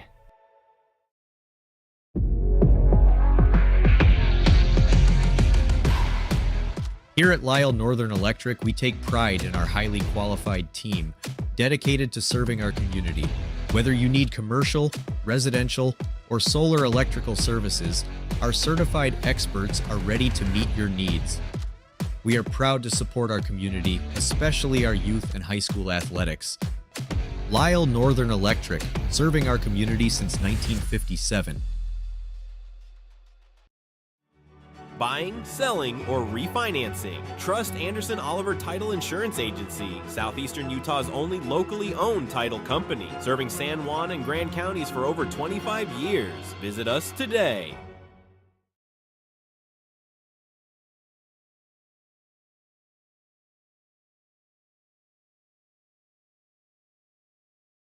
Planning a weekend project? Red's Ace Hardware in Blanding has paint, tools, grills, and yard supplies from top brands like Craftsman and Weber. Visit us for great deals and expert advice. San Juan Public Health in Blanding offers vital records, immunizations, WIC, and health education. Protect your family's health with our services. Visit 735 South 200 West or call 4355-873-838. With a changing economy and advancing technology, it's time that marketing and selling of real estate in San Juan County catches up. Four Corners Homes and Property Management is changing the game. Every Four Corners Homes listing includes 3D mapping and virtual tours, professional photos, a digital and global 21st century footprint, and marketing exposure that makes it easy for buyers to find and identify what makes your listing unique. Marketing and exposure sells real estate, and if you want the best, you need Four Corners Homes on your team.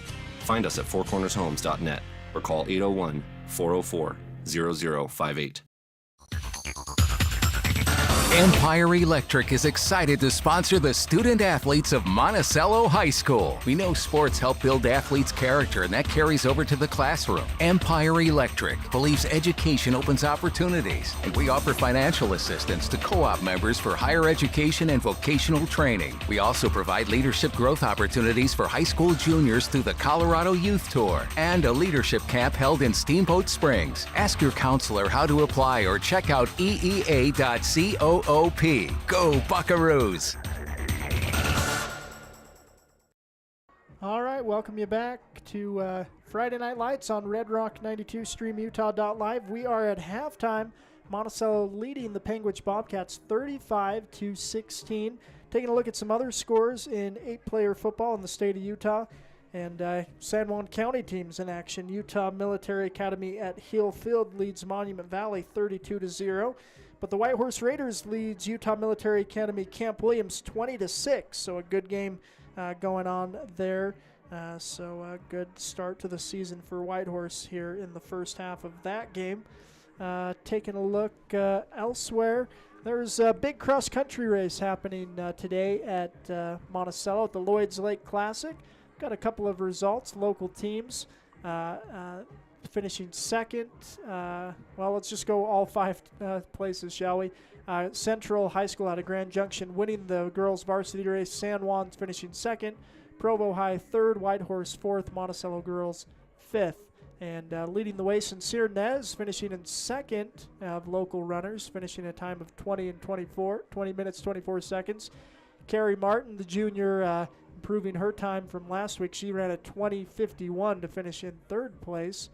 And Allie Carling leading the way for the Lady Buckaroos, taking 9th overall, finishing in 22 minutes and 39 seconds.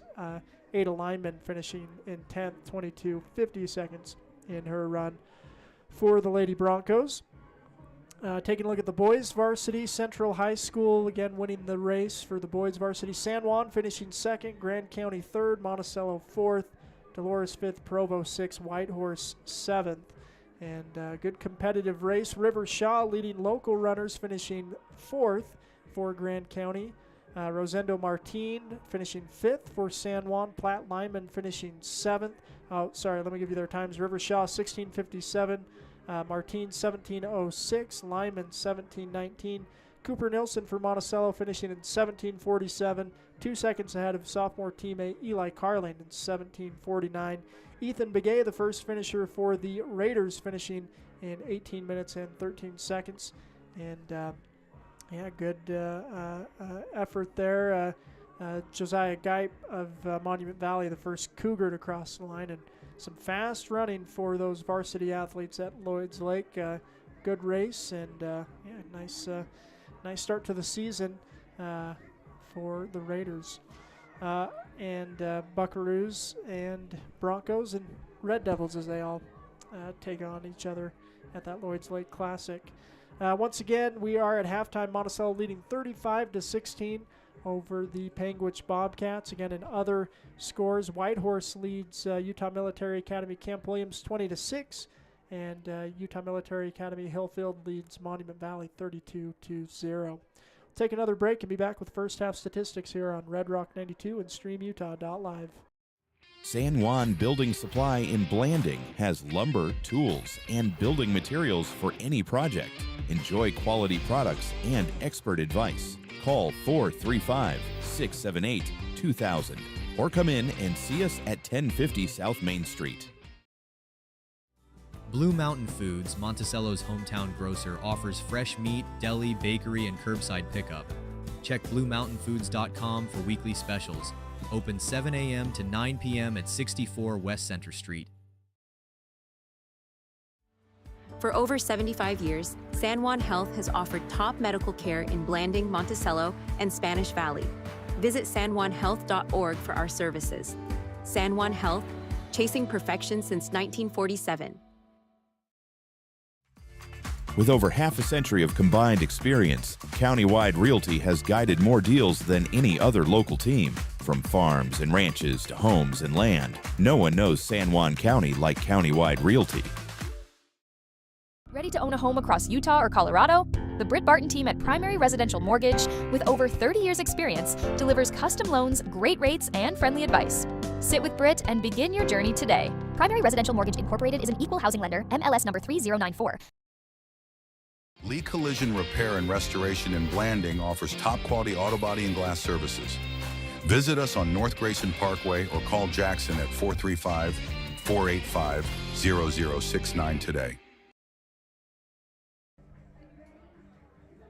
All right, welcome back to Monticello High School. It's halftime here. Monticello Buckaroos lead the Panguitch Bobcats 35-16. It's been quite a half. Taking a look at statistics, the Bobcats have completed 3 of 7 passes for 95 yards, 1 touchdown, 1 interception. The catches, TJ Tebbs, the sophomore, had 1 reception for 8 yards, and Archer Ward has had 2 receptions for 87 yards, and one of them was a touchdown, a 52-yard touchdown pass there from Jackson Heaton to Archer Ward, one of the scorers for the Bobcats. On the ground, Panguitch has racked up 82 yards, with 56 coming from Cole Fulmer, 41 by Jackson Heaton. Cruz Spencer had 1 run. It was a loss there, but Heaton has 1 touchdown and 2 2-point extra points. So a nice little first half for Panguitch as they're just figuring this game out, and they progressed as the first half went on. The Buckaroos have looked great. They've had 127 yards rushing, led by Shumway, who's a punishing runner, 8 carries for 80 yards and a touchdown. Bowles has 4 carries for 2 yards. Gutierrez has 4 carries for 48 yards and a touchdown. And Young has 1 carry for 9 yards. I'm taking a look here. There's one more. And Cash Mack has 1 carry. From the air, the Buckaroos have 106 yards passing, 96 yards from starting quarterback Jackson Keyes, who's completed 6 of 9 passes and 4 touchdowns.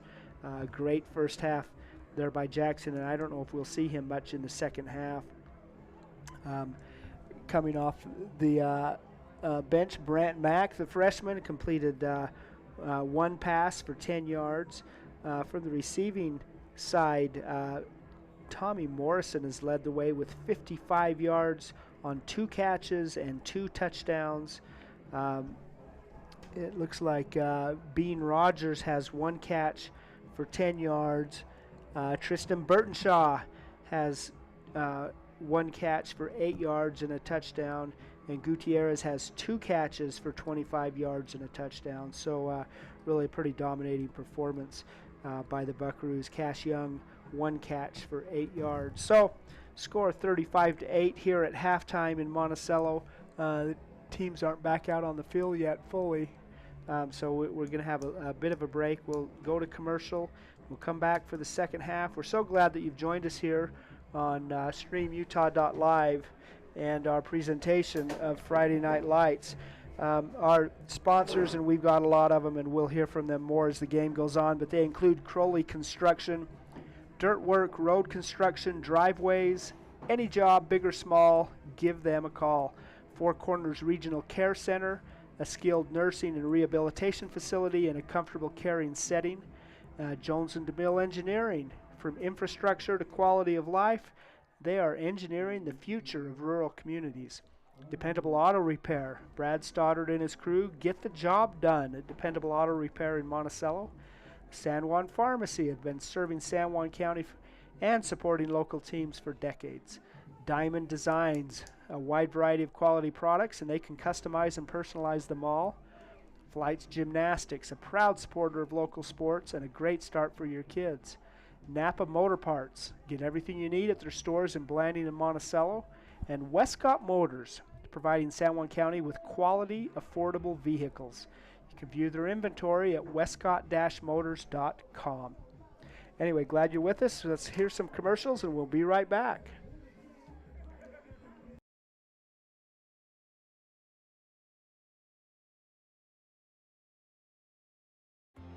At Energy Fuels, creating opportunities and participating in the local community is important to us. Thanks to our dedicated employees, we're safely producing critical materials that support cleaner energy sources and a better planet for future generations. Knowing that the youth of today will make great contributions tomorrow, Energy Fuels is a proud supporter of high school athletics within our communities.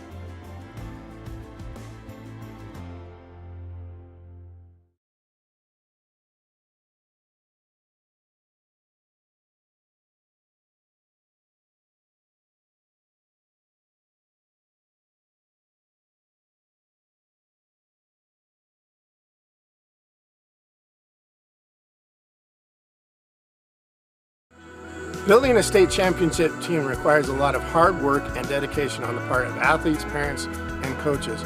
Although receiving a trophy is an amazing experience, even more important is the personal character and strength that students can develop and then use throughout their lives. It is important for our youth to be involved in whatever positive and healthy activities they can be, and it is important for parents and community members to support them. By providing opportunities for positive involvement, teaching skills required to be successful in that involvement, and by giving recognition to our youth when they use those skills, we are helping reduce the risk of youth substance abuse and suicide in our communities. Whether it is a state championship team, learning to play an instrument, excelling academically, or simply learning to work hard and believe in themselves, the benefits gained from those efforts are great examples of increased protection against unhealthy behaviors. We need to work together as parents, teachers, families, and community partners to make this happen. Let's do this! Pain or injury sidelining you? Precision Rehab restores you and your loved ones back to peak performance with physical therapy in Monticello, Blanding, Montezuma Creek, and Monument Valley. Covered by most insurances. Call 43567836869 or visit precisionrehabutah.com. All right, we're ready for the start of the second half. Monticello to receive the kick to start the second half.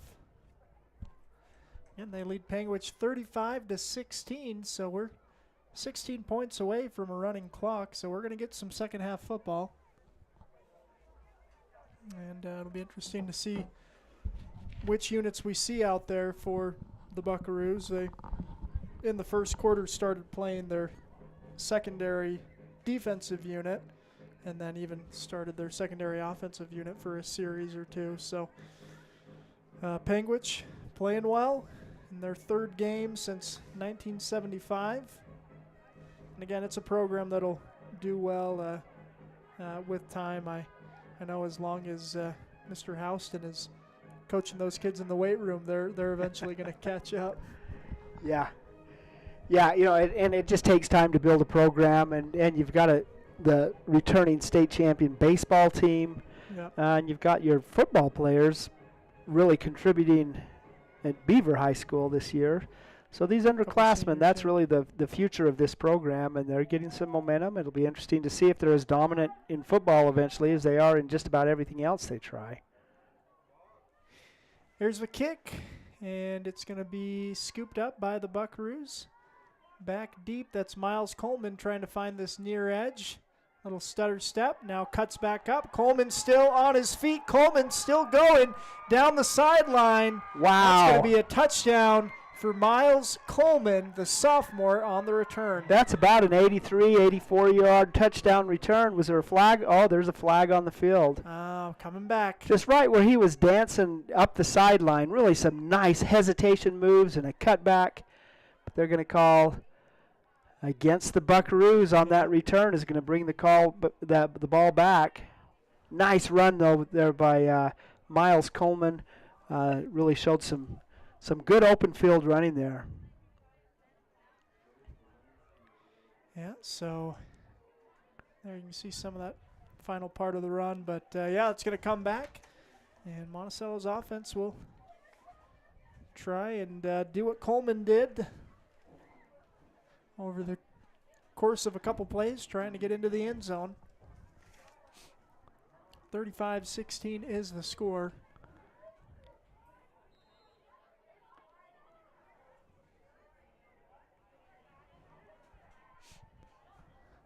So 1st and 10 at the 31-yard line is where the Buckaroos will take over. Got a tight end set on the near side. 2 backs and a running back with Kais. They'll hand off to Cash Young, and he'll look to, he pumped like he was maybe going to throw. Got it crossed for 10-yard gain. Young with the first down pickup. Nice little play there. 1st and 10. Was that a pass or a run? It was a run. He just handed out Cash. Cash was in the running back position. Yeah.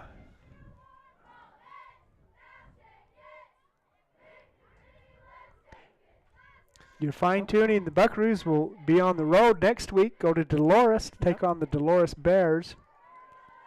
We'll be there. Friday Night Lights. I like it. Yeah. Here's Kais in the gun. Gets a snap.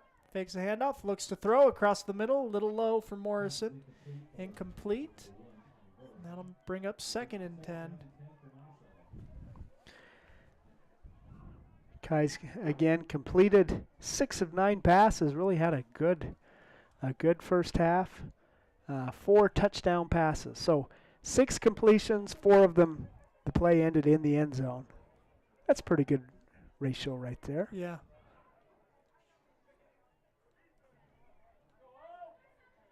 So here's 2nd and 10. And the snap, Kais will hand off.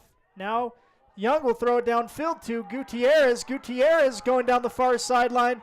Arturo's going to go in for 6. Touchdown, Monticello. Wow. That's going to be a 59-yard touchdown pass from Cash Young to Arturo Gutierrez. And we kind of mentioned it looked like he kind of faked it. He was going to throw it on that first. I guess it was setting up this second play. Yeah. Found Gutierrez, and boy, nice running by Arturo too, all the way into the end zone. 44 seconds into the 3rd quarter, and the Buckaroos are on the scoreboard once again. 41-16, and John Lieber looking to add the extra point for the Buckaroos. Snap, hold, kick, and another low one. No good. John's not getting much height on those kicks. Well, that was a nice 3-play drive, scoring drive.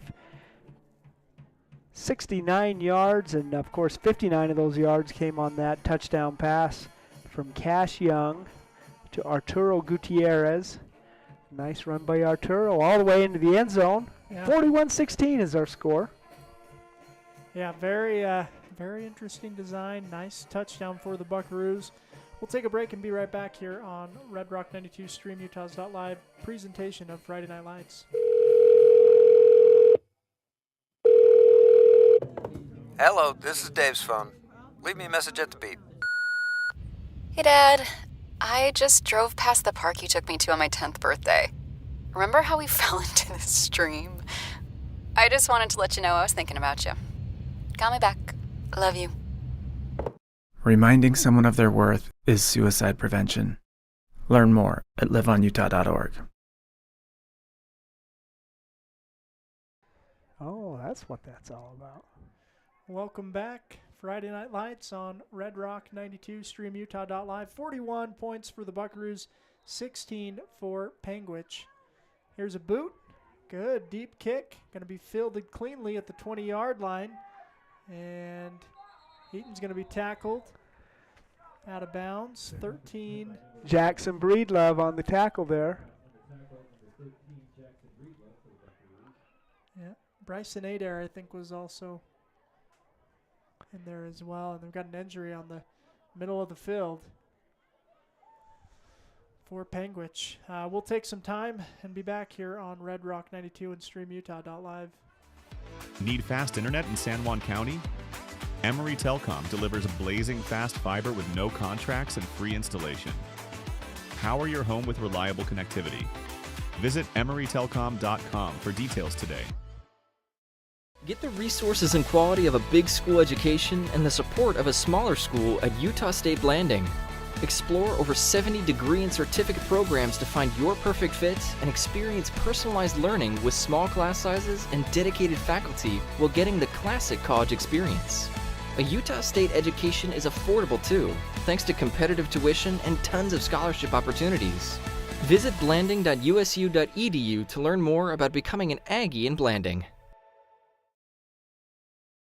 Okay, and we welcome you back. Friday Night Lights on StreamUtah.live. Monticello's starting defense back out there for the first time since the first quarter. Jackson XL was injured and made his way to the sideline. Evan XL, who was the executive director of the Utah High School Activities Association for years and years. Here's a snap, handoff to Fulmer, and he's going to be hitting the backfield.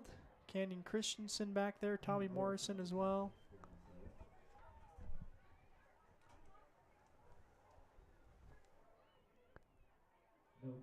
No gain on the play there by Fulmer. Is that Mr. XL you mentioned? Was he out of Garfield County? Yeah, well? he's from Panguitch, and so he must be related at some point in time. Evan may have played football for Panguitch. He's been retired for 15 years, 20 years. He's a great leader of the Activities Association with Panguitch roots.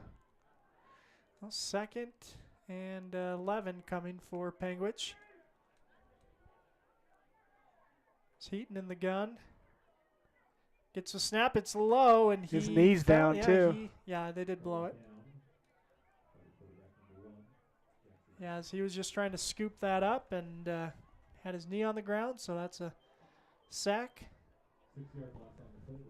We'll credit Peyton. Peyton Atafley was kind of frustrated on that. I think he wanted to get to the quarterback and just couldn't quite get there. He intimidated that's an intimidation sack. Yeah, we'll credit on our unofficial statistics. I don't know that it means much, but anyways, 3rd and long coming for Panguitch. 9.5 minutes remaining in the 3rd quarter. 2 receivers to the near side.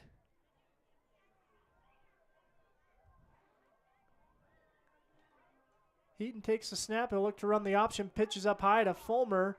And Fulmer is going to tiptoe down the sideline, but pushed out of bounds by Arturo.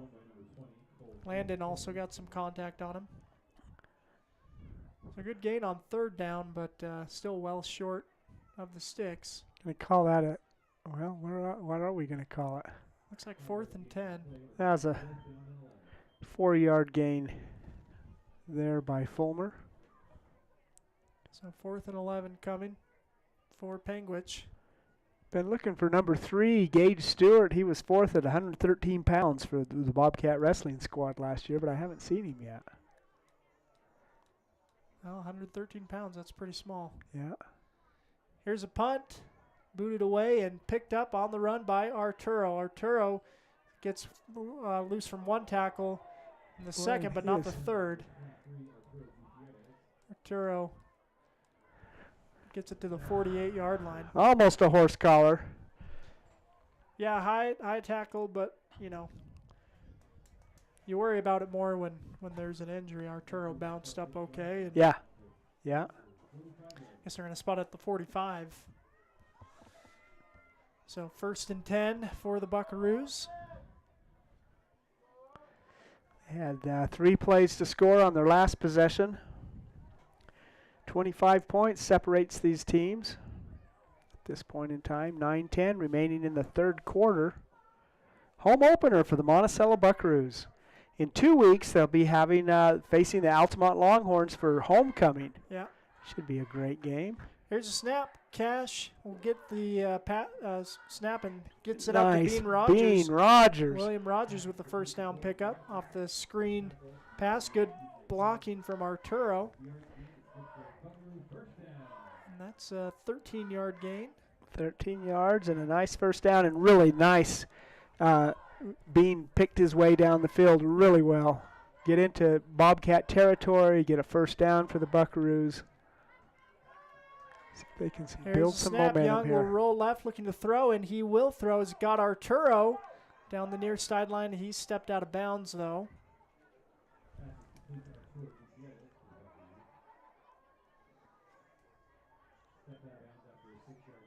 Gain of 6 for Arturo. Down to the 35, 36-yard line. Buckaroo offense is marching down the field here. 2nd and 4.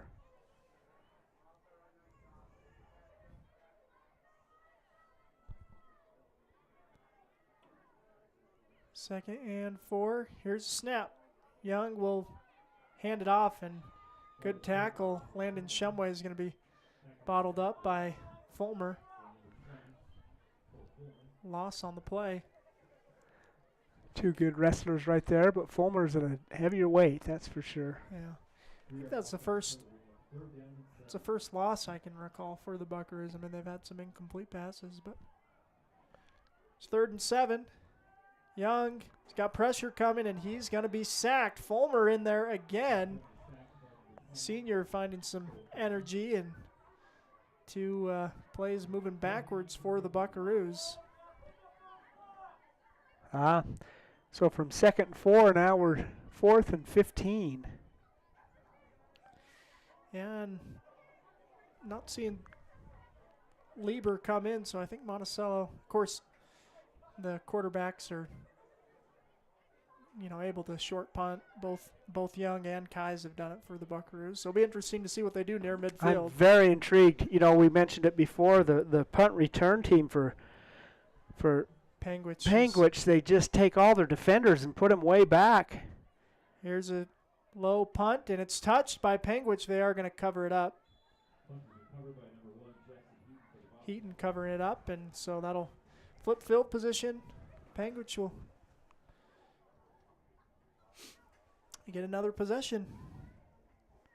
Defensive stop by the Bobcats, and it wasn't the varsity team, but it wasn't the JV squad either. It was some of those starters in different positions for the Buckaroos, and so good stop by Panguitch there.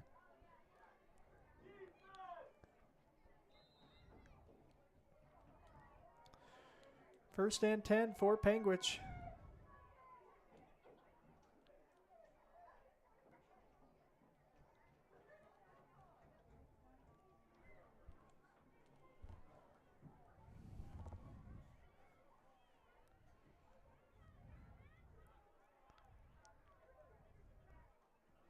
There's a snap, and quarterback will keep it himself. He's tackled from behind. Looks like Seth Taylor making the tackle for the Buckaroos. Another carry there by Jackson Heaton. He's going to be a gain of 1, make it 2nd and 9. Just seems an 8-man, you're just trying to get some numbers advantages. And I'm just thinking about sending 2 players back to receive a punt just really puts a huge advantage for the punting team to not punt. You can spread that field out a lot. You can get some, somebody's going to be open. Here's a snap. Heaton looks like plays maybe a little miscommunication and a loss on the play. Yeah, John Lieber is at the bottom of that pile. A couple of Buckaroos helping him finish the play. It's going to be another gain of 1 for Heaton. 3rd and 8 for the Bobcats.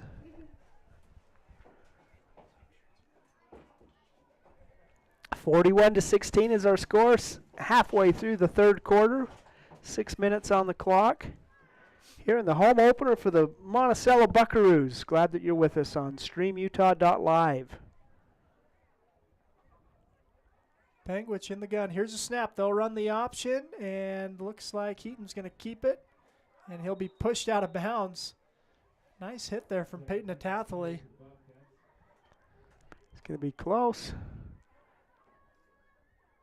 Well, it's going to be 4th down and maybe 4, maybe 3. Arturo's back deep for the Buckaroos. Well, it'll be interesting to see if Panguitch goes for it. They're looking at the sideline for a play, and at their own 25-yard line, you're certainly risking great field possession for Monticello if you're not able to convert this. Yeah, Arturo's staying back, though. Now he's going to come up. Here's a snap. It's high, snap. And it's got to be covered by Heaton. Seth Taylor breathing down his neck. And that'll be takeover on downs for Monticello in the red zone. Wow. Well, just like I mentioned, you go for it. You don't convert it. You're digging yourself deeper into a hole down the 15-yard line. Monticello's given them trouble on their punts, though, as well. They haven't really gotten well, their punter was hurt away. earlier in the first half. But, man alive, you're on the 15-yard line to start a drive. 5:41 remaining in the 3rd quarter. And it is, again, Cash Young quarterbacking for the Buckaroos. Empty set for Young. Here's a snap. He'll look to throw. Quick hitter, going to fall incomplete. A little bit hot there, intended for Cash Mack. So 2nd and 10 for the Bucks at the 15. Again, 5:38 remaining in the quarter. They'll adjust. They'll have that trips formation on the far side. That's Young's first incomplete pass here in the second half. He's got a couple of jumps, but I think that's going to be credited to Monticello. Yeah, looks like Tristan going to move the ball back 5 yards. Repeat 2nd down, make it 2nd and 15.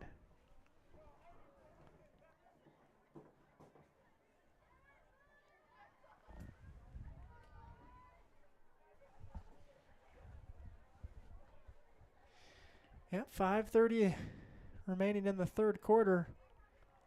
And clock running. So here's 2nd and 15 for the Buckaroos. Young's now got 2 backs with him in the backfield. Here's a snap, and he'll fake a handoff. Now keep it himself. Young dancing up the far sideline. Cash Young's going to get in for 6. Touchdown, Monticello. 20-yard touchdown run by Cash Young puts the Buckaroos back on the scoreboard again. 47-16 will be the score with an extra point pending. Well, that was a nice fake. He faked it to Miles Coleman, and I think a lot of the Bobcats bought. I kind of bought on it up here in the press box. Yeah, here's too. a snap. He waited for the last second, pulled it back. Now running up that far sideline, and in for 6 goes Cash Young. 4:56 remaining in the 3rd quarter. Here's the point after kick coming for the Buckaroos. It's Dean Rogers holding. And that's going to be short as well. That's Cash Mack. He had a good kickoff kick, but not able to get the extra point. 47-16, 31-point lead for the Monticello Buckaroos. 4:56 remaining in the third quarter in the home opener here on Friday Night Lights. StreamUtah.live. Glad that you're with us. San Juan Public Health in Blanding offers vital records, immunizations, WIC, and health education. Protect your family's health with our services. Visit 735 South 200 West or call 4355-873838. San Juan Credit Union. Your money, your future, your credit union. We have branches available in Blanding, Monticello, and Bluff. Come on down and see us. All right, welcome back to Friday Night Lights. Monticello once again on the board here in the second half. This kick is going to go out of bounds at the 19-yard line.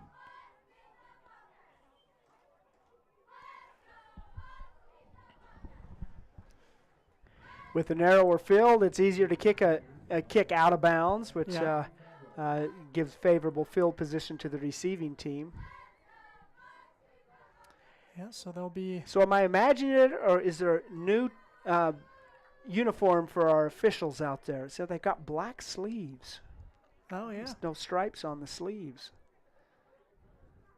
Yeah. You know, you watch the NFL officials, that white hat of the NFL, he's just lifting weights all week long, getting ready for the game. And so maybe it's trickled down, and the high school officials are having new fashion statements out there. Looks good. Yeah. Well, that's a crew that works hard to stay in shape to run up and down the field, follow these players, and appreciate their efforts all season long. Here's a high snap and a run for Heaton. Kind of a broken play.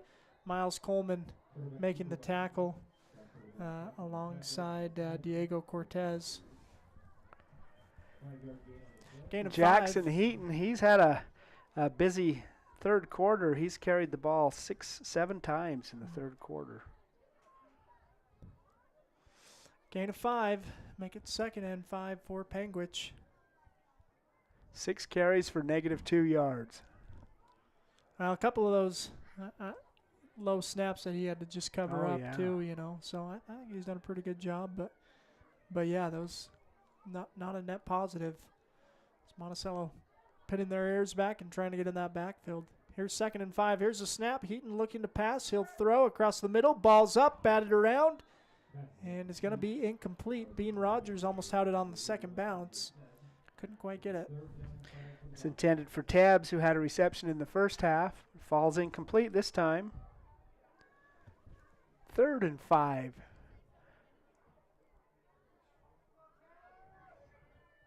From the Bobcat 40-yard line. Yeah, looking to gain the 45.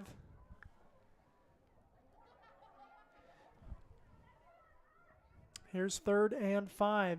Heaton gets a snap and will hand off. Wow, he kept he still keeps it. Yeah, wasn't clear who was going to have it. Monticello had both players wrapped well up covered. pretty good, yeah.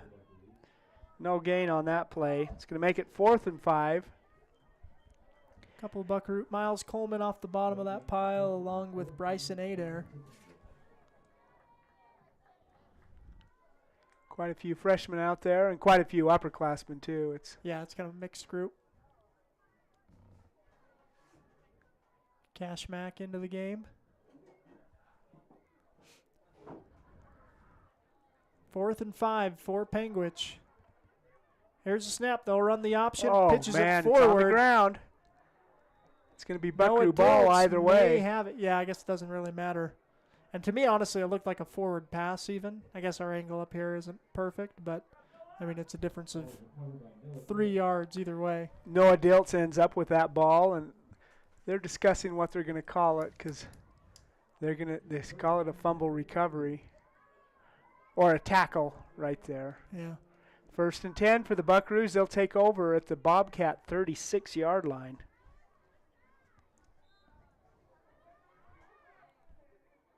They're going to send Brant Mack back out there. The freshman quarterback had 1 series. And this time he's doing it with not all starters, but a fair amount of upperclassmen for the Buckaroos. Here's a snap. Mack will fake the handoff, look to pass across the middle, and it is low. Looking for his cousin. Couldn't quite get Cash Mack. 2nd and 10 for the Buckaroos.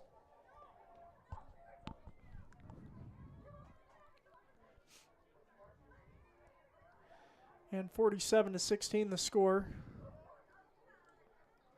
Monticello in control in this one.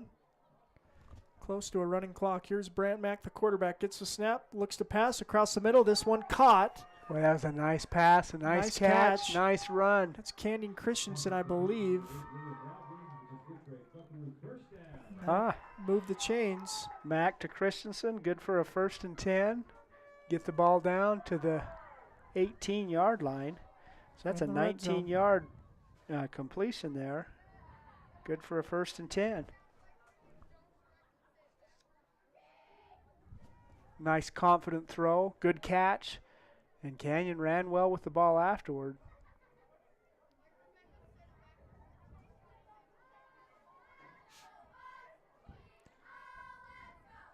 Here's 1st and 10, gets the snap. Mack will hand to Coleman. Coleman stutter steps, follows his blockers. Gain of about 5 for Coleman. Miles Coleman for 8 yards. No. It's 5. Maybe. Yeah, 5 yards.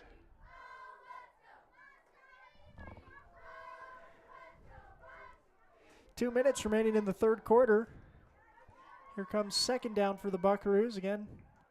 Trying to get into the end zone. Mack will hand off again. Good run up the middle. I think that's Adair. Yeah, Bryson Adair. Down to about the 6-yard line. Keeps his feet moving. Gets a 1st and goal.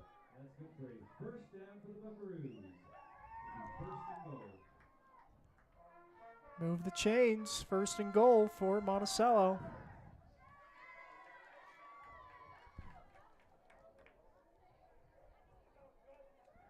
Bryson Adair for the freshman running back. 1st and 10. 1st and goal. Oh, snap is well over Mack's head. He's going to scoop it up and try to make something out of nothing. Surrounded and by he's white still jerseys. going. Oh, Brant Mack coming the other way. Can he outrun Fulmer? He's not going to quite do it. Wow. Tremendous recovery there by Mack. He was surrounded by 8 white jerseys and not much blocking, but he spun out of that and just about made it into the end zone. Great. That's crazy. Really nice play there. So 2nd and goal coming for the Buckaroos. And I think that's no gain on the play. Wow. 45 seconds remaining in the 3rd quarter. Mack aged on that play. Yeah. Get back to the line of scrimmage. Hand off and blown up in the backfield. That's Tanner Ruiz on the carry. 3rd and goal for the Buckaroos. We'll see if we'll get this 3rd down on this side of the end zone. Might be at the other. 20 seconds on the clock. Here comes the play. I think they'll get it off. Yeah, we'll see. Maybe not. Well, I think Max may be slowing it down. I think he's still tired. I think he wants that quarter break before he takes the snap. He'll maybe have an opportunity. 3, 2, 1. Oh, and they'll get Panguitch to jump.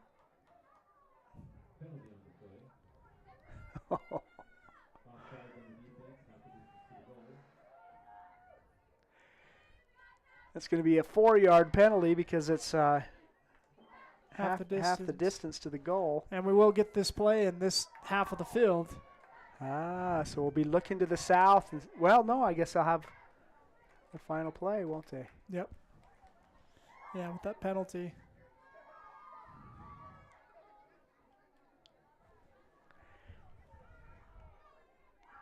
You know, I'm impressed how clean this game has played. You've got 15 kids out there who haven't played football before, and they've shown some pretty good discipline and Yeah. haven't made a lot of mistakes. Yeah. But going for a hard count as the clock goes down. Yeah, that's something one that you'll you'll be learn. coached out of. Yep. Here's Brant Mack in the gun, gets the snap, looks to pass, and some he's pressure. gonna throw to the end zone. Oh, broken up.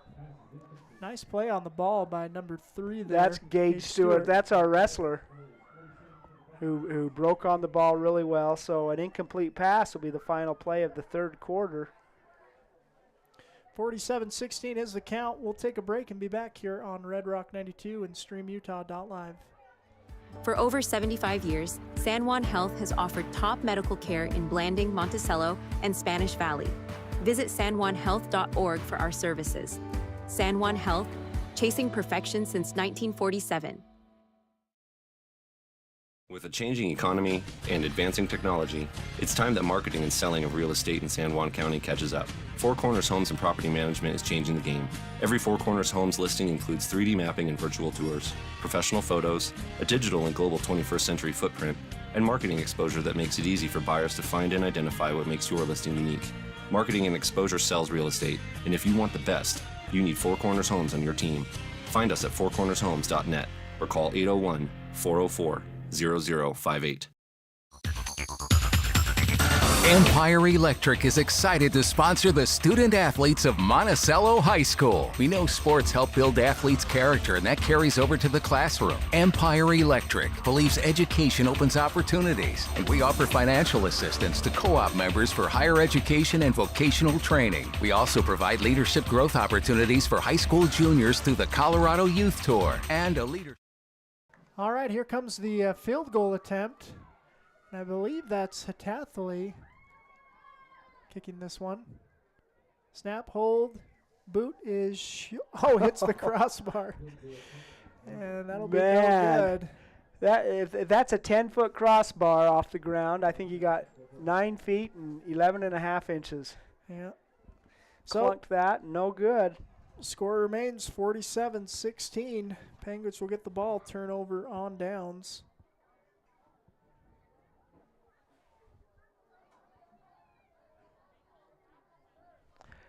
First play of the fourth quarter, no time went off that clock, so. I don't know.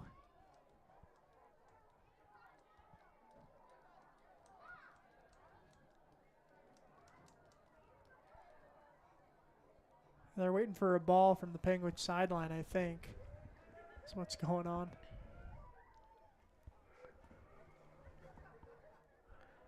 So 1st and 10 for Panguitch. Someone's found the ball. 20-yard line.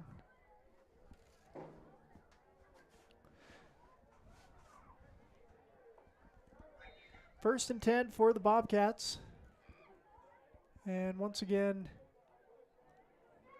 looks like mostly underclassmen out there for the Buckaroos. Or secondary units.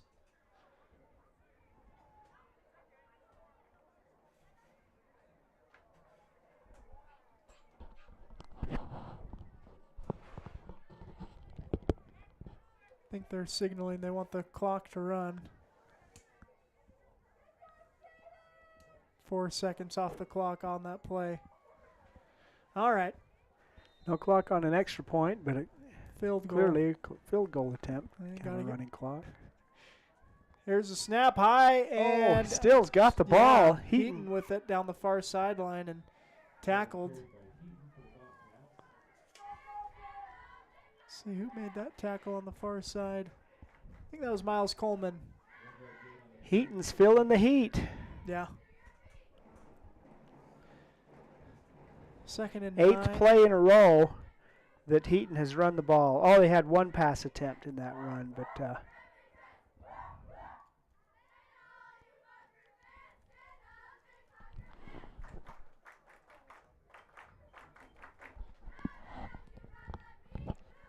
beautiful evening in Monticello, Friday Night Lights. Glad that you're with us.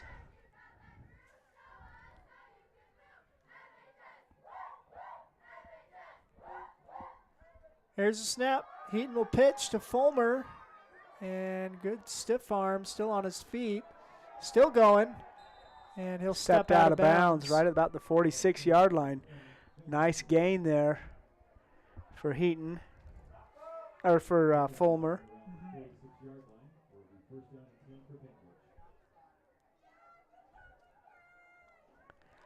It's the first down of the second half for the Bobcats. Went in the third quarter with no first downs.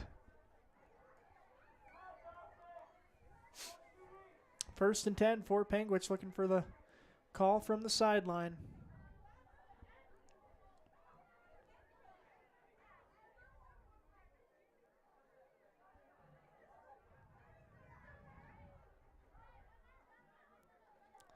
Heaton in the gun.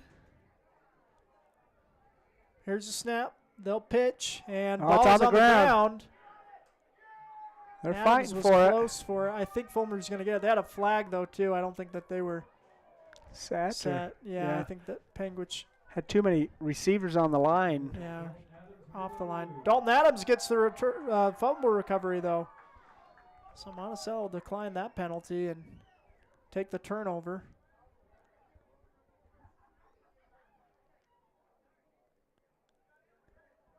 False start against Panguitch. That's declined. So first down for the Buckaroos. Dalton Great Adams heads-up gets play by Adams. Yeah. Boy, there's a Bobcat quarterback in the backfield and a Bobcat running back in the backfield, play after play, and a Buckaroo defender in the backfield too. Yep. And the quarterback got hit almost immediately there and eventually triggered a fumble and a recovery by Dalton Adams. Buckaroo ball, they'll take over this possession at the Bobcat 41-yard line. Looks like we may have timeout on the field. Yeah, we'll take some time and be back. It's StreamUtah.live's presentation of Friday Night Lights. Monticello leads Panguitch 47-16 in the fourth quarter. With over half a century of combined experience, Countywide Realty has guided more deals than any other local team. From farms and ranches to homes and land, no one knows San Juan County like Countywide Realty. Get the resources and quality of a big school education and the support of a smaller school at Utah State Blanding. Explore over 70 degree and certificate programs to find your perfect fit and experience personalized learning with small class sizes and dedicated faculty while getting the classic college experience. A Utah State education is affordable too, thanks to competitive tuition and tons of scholarship opportunities. Visit blanding.usu.edu to learn more about becoming an Aggie in Blanding. All right, welcome back to the fourth quarter. Monticello ball after the fumble recovery by Buckaroo Dalton Adams. Here's a snap high over Mac's head. He's going to scoop it up. He's got time, though, to make a play still. And now he'll look to run. He's going to be tackled for a loss. Fulmer. Man, Fulmer, a really nice open field tackle there because it looked like Mac was going to have some green grass in front of him. It's going to be a loss of 5.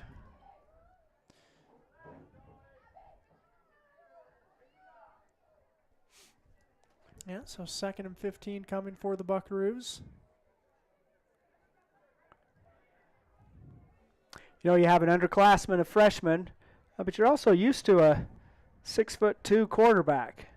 And quarterback that Jackson may have to reach above his head means Mac has to jump above his head to get that ball.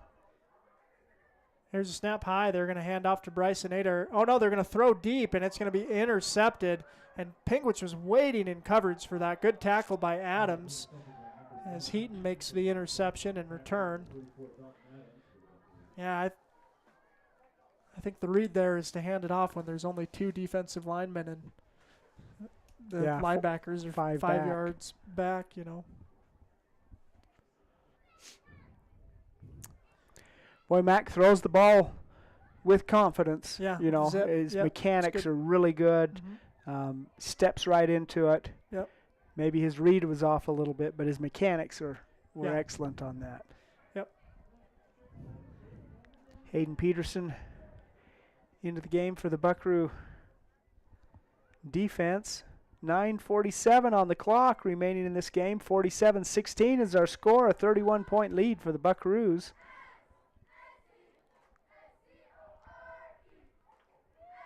Heaton and Fulmer in the backfield for the Bobcats. Here's a snap. Heaton looking to pass, he's got plenty of time. He's going to load up downfield, and Cash Mack will play that ball and intercept it. Now he's going down the far sideline. He'll be tackled, but a great play on the ball by Cash Mack. Yeah, that's a center fielder right there. Nice play there by Cash Mack.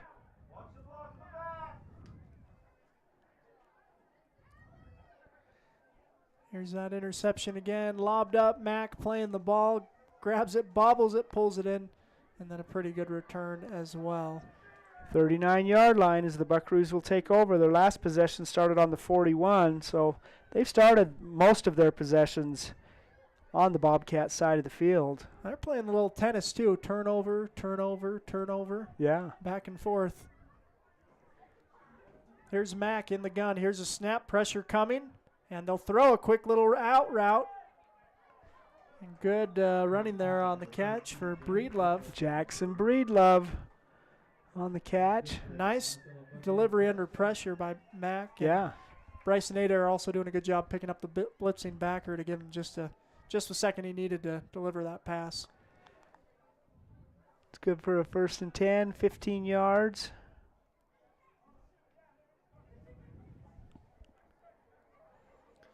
And about 9 minutes remaining in the game. Mack will bring the play in.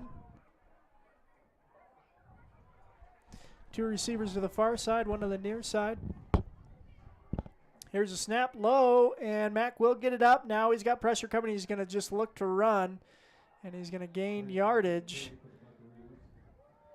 on the scramble play, about 5 yards. So good run from Brant Mack. Another tackle by Fulmer. 3-yard gain, I guess you're saying. Another, there's anyone on the Bobcat defense you need to block, it's number 20. He's racking up the tackles out there. Mack in the gun. 2 receivers to the near side, 1 to that far side. Here's a snap. It's low, and he'll throw a quick pass, and it's again intercepted. And still going, number 3. That's Gage Stewart again. Good quality time out there. Yeah, don't know when we lost you. Wi-Fi connection dropped for a second, but another interception for Panguitch. That was Stewart making the return to the 50-yard line. 1st and 10 for the Bobcats. Here's a snap. Heaton will keep. Flag on the play. Yeah, he's down the same far as before. Sideline. Good gain. Their receivers are not getting in sync on the snap. That's going to be a procedure call that'll come back. Yeah, and that's tough if you're Panguitch too, because I mean it's incidental to the play. Yeah. Yeah. But 1st and 15 coming for Panguitch.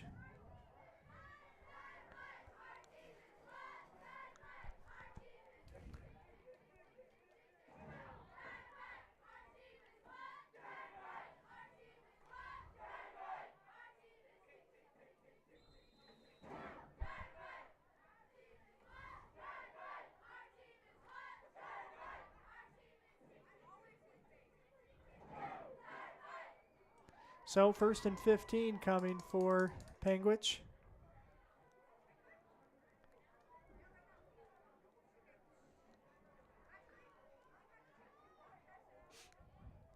Heaton in the gun.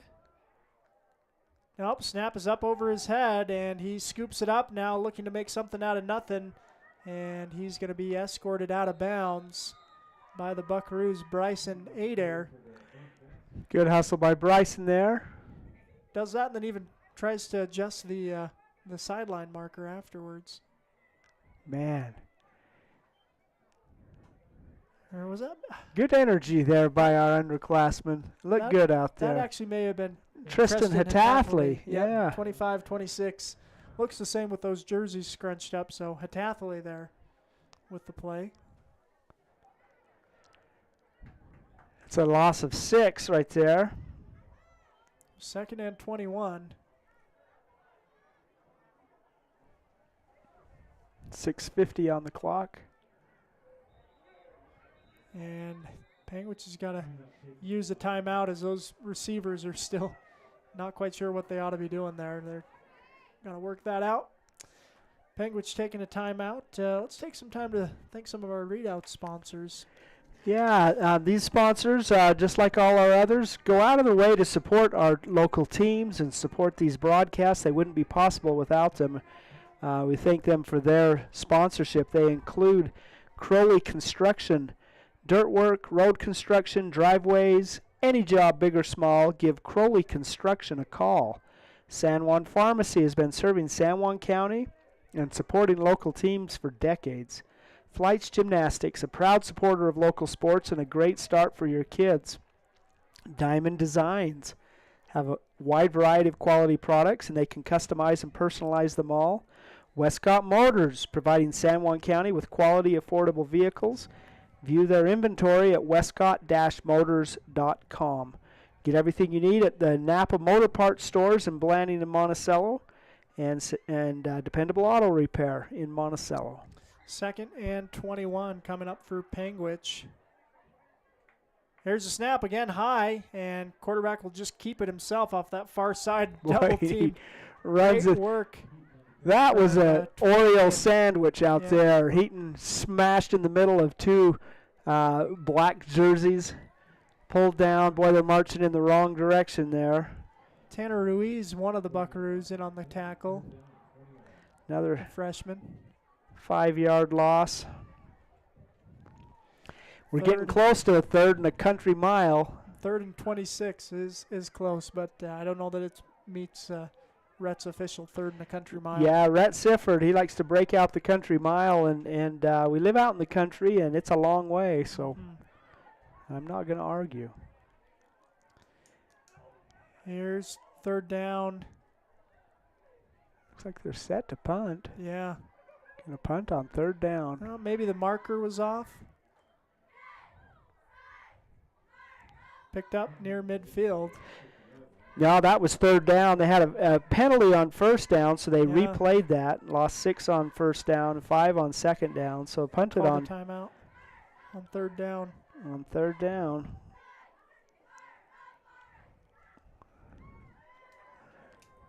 Didn't have any pressure on that punt. That punter got hurt earlier in the game.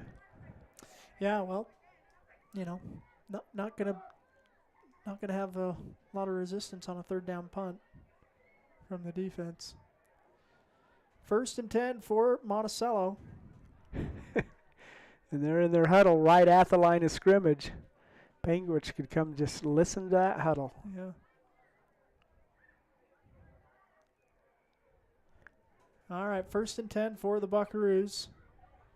2 receivers on the far side, 1 on the near side. Nope, now they're sending a man to the other side. It's Cash Mack. Here's a snap low. Mack will get it, look to pass. He'll throw across the middle, and he's, Right Cash in Mack couldn't quite pull that one in. Brant Mack to Cash Mack, falls incomplete. Good looking play. Good throw. Yeah. Just couldn't quite haul it in. They're going to have to work out that one at Sunday family dinner, I guess. 5:43 remaining in the game, 2nd and 10 for the Buckaroos. A lot of Buckaroos getting playing time out there, but someone who isn't is Jaden Camacho, who's still on the sideline in street clothes. The senior will. Mack with a nice completion. Well, that was a nice throw, a nice catch. McKay Nilsson on the catch. And if you've got good ears, you hear Dr. Nilsson, that's my boy. That's a great catch. McKay's had a great game. Junior playing his first varsity football. He came from cross country and had a couple of tackles. A nice catch there for McKay. 3rd and 2 coming for the Buckaroos. Our freshman quarterback likes to throw the ball. Yeah, he's got a good arm too. Low snap, he'll throw. That one's high, incomplete. So 4th and 2 coming. 4:56 remaining in the game.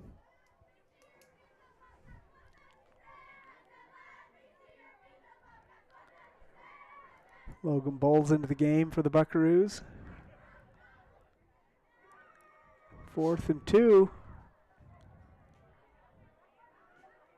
What's the call going to be?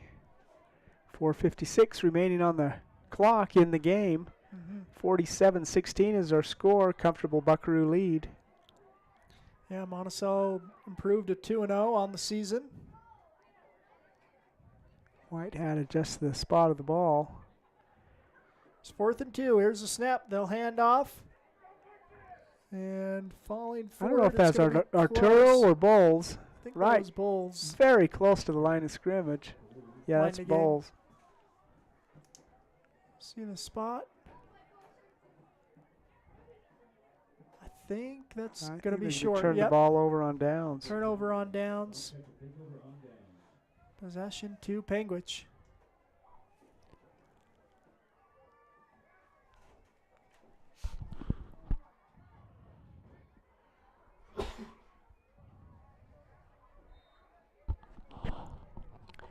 Buckaroo football has been marked by speed the last few years, and at the state track meet they just did so well in the 4x100 medley or relay.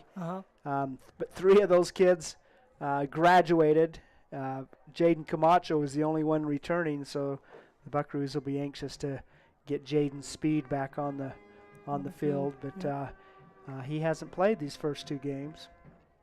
Yeah, and again, it's a strength of Monticello too is they've got a lot of numbers. You know, they've got a lot of kids that contribute, that come in even just for a couple plays that you would feel comfortable starting in other years as well too. Yeah. You know, so they've got numbers this year, numbers that they feel like they can trust, and they're building up that unit as well. In this game, as you're seeing a lot of underclassmen and second string players getting some good playing time and delivering. Jackson Kais finishes the game completing 6 of 10. Really a nice completion. He was 6 of 9 in the first half, and a lot of sure-handed receivers. It's looking good for the Buckaroos. Here's 1st and 10. Heaton will throw to Fulmer behind his back. I think that's a live ball. He's going to pick it up and advance it.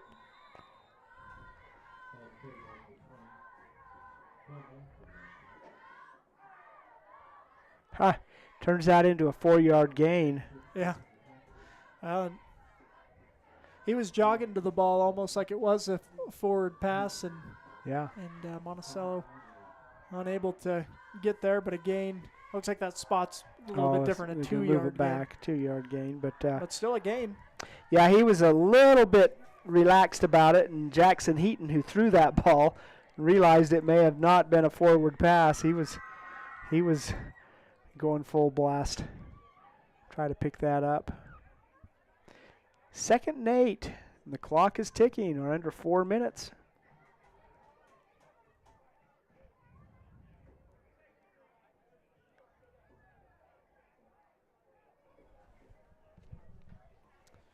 Here's 2nd and 8.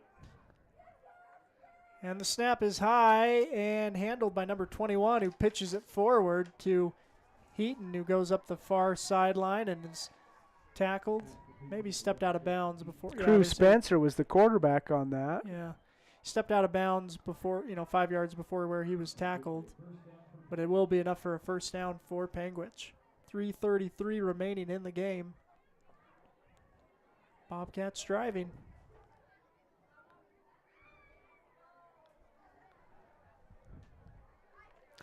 Into the Buckaroo side of the field at the 44-yard line in Monticello.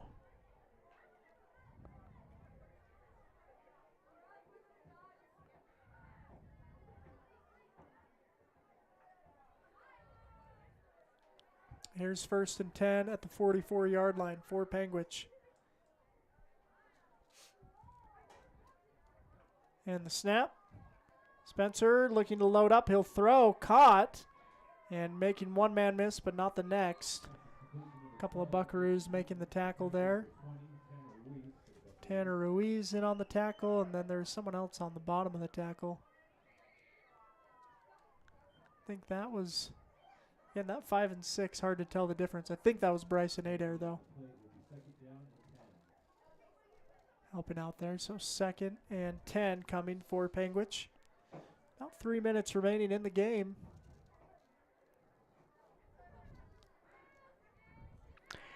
So the freshman Crew Spencer's getting a few snaps, but it looks like Jackson Heaton's going to call the play and be the quarterback for Panguitch on this play.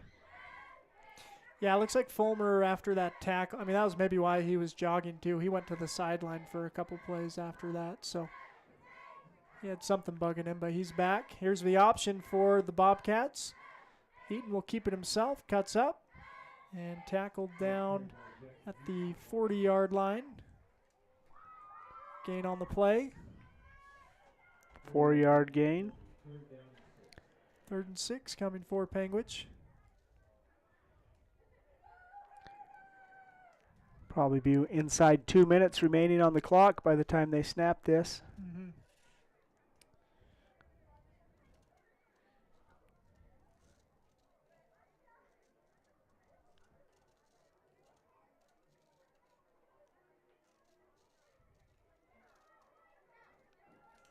Here's 3rd and 6. The snap and fake the handoff, keep it himself. Will go Heaton. Gain of 1. Not enough for a 1st and 10, so it's going to be 4th and 4, it looks like. Yeah, another opportunity, another 4th down stand for the Buckaroos. Dalton Adams checks in for Monticello. And Jackson Breedlove.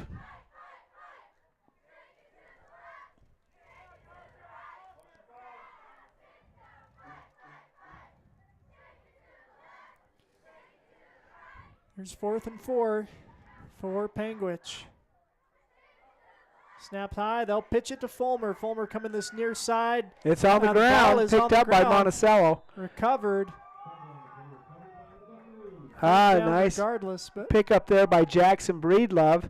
Like ball was going to turn over one way or the other. Dalton Adams was the one who picked it up, it looked like.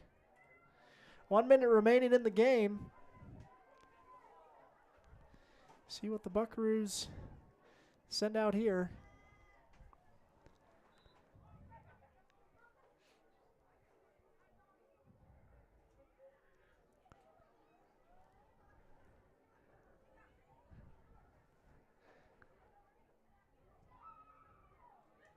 Mack bringing the play in. 1st and 10.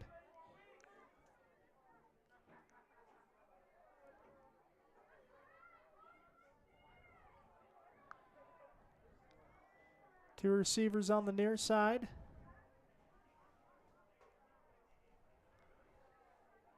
Send Cashmack in motion, and they'll hand it to him on the sweep. Here's showing Mack. that back speed. Yeah, gets knocked out of bounds. Now they're going to say run the clock. Looks like he was tackled inbounds. Stop it for move the chains. 45 seconds remaining in the game. Coach Anderson taking the time to send the play in, so Monticello maybe get 1 or 2 more plays off. Nice 15-yard gain there by Mack. Really showed good speed. Here's 1st and 10 at the 45-yard line.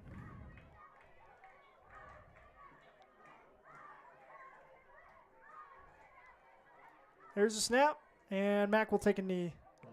And that will end the game. Monticello's going to get the win. 47-16 is the final over Panguitch. Monticello improving to 2-0 and opening up with a win on their home field to start home play. And Buckaroos improving to 2-0, looking to play Dolores in Colorado next week.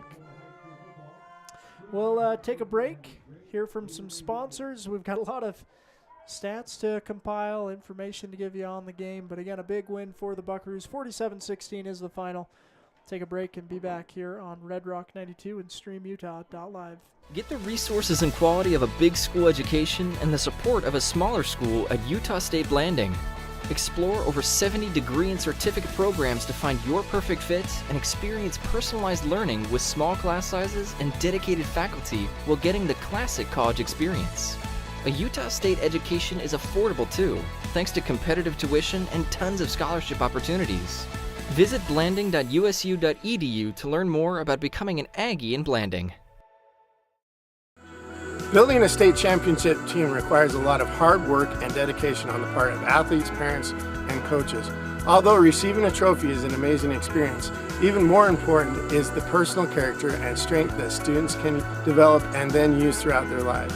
It is important for our youth to be involved in whatever positive and healthy activities they can be.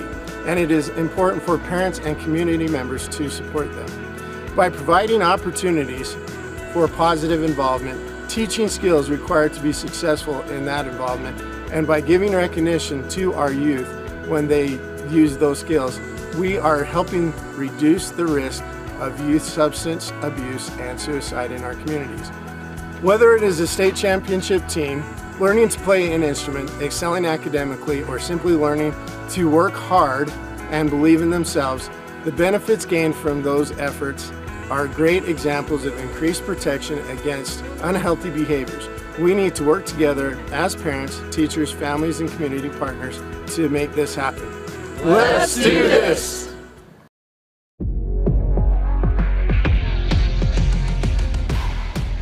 Here at Lisle Northern Electric, we take pride in our highly qualified team, dedicated to serving our community.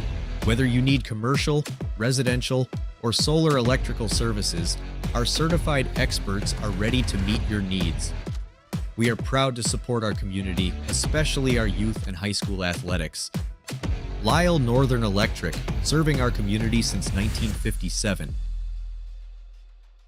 Compared to the vocational schools of the past, today's career and technical education courses span nearly every industry, including health science, business, digital arts, and computer science. CTE students learn valuable, real-world technical skills with a solid academic foundation while exploring career options or pursuing their passions. Did you know San Juan School District offers 19 CTE pathways for secondary students? To learn more, talk to a school counselor or CTE teacher today.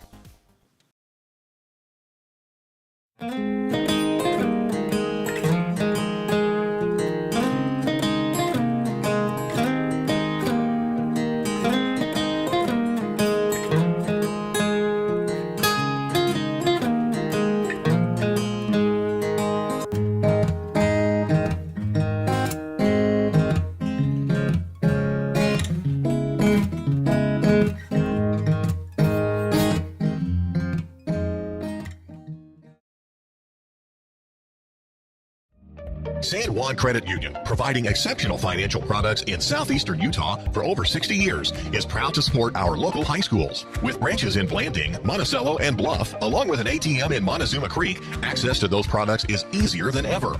San Juan Credit Union offers checking and saving accounts, bill pay, a wide array of loans, and much more, all on a full-service website and mobile app.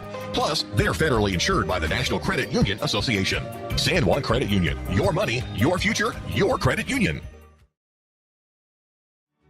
Buying, selling, or refinancing. Trust Anderson Oliver Title Insurance Agency, Southeastern Utah's only locally owned title company, serving San Juan and Grand counties for over 25 years. Visit us today.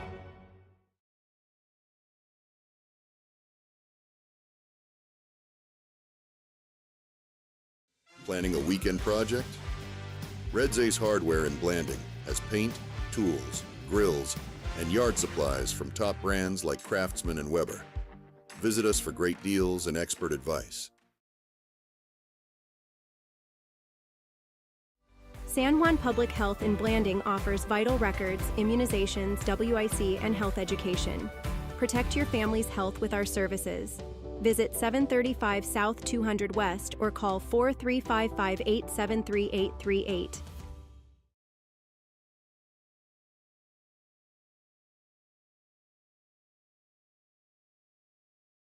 With a changing economy and advancing technology, it's time that marketing and selling of real estate in San Juan County catches up. Four Corners Homes and Property Management is changing the game. Every Four Corners Homes listing includes 3D mapping and virtual tours, professional photos, a digital and global 21st century footprint, and marketing exposure that makes it easy for buyers to find and identify what makes your listing unique. Marketing and exposure sells real estate, and if you want the best, you need Four Corners Homes on your team. Find us at fourcornershomes.net or call 801-404-8255. 0058.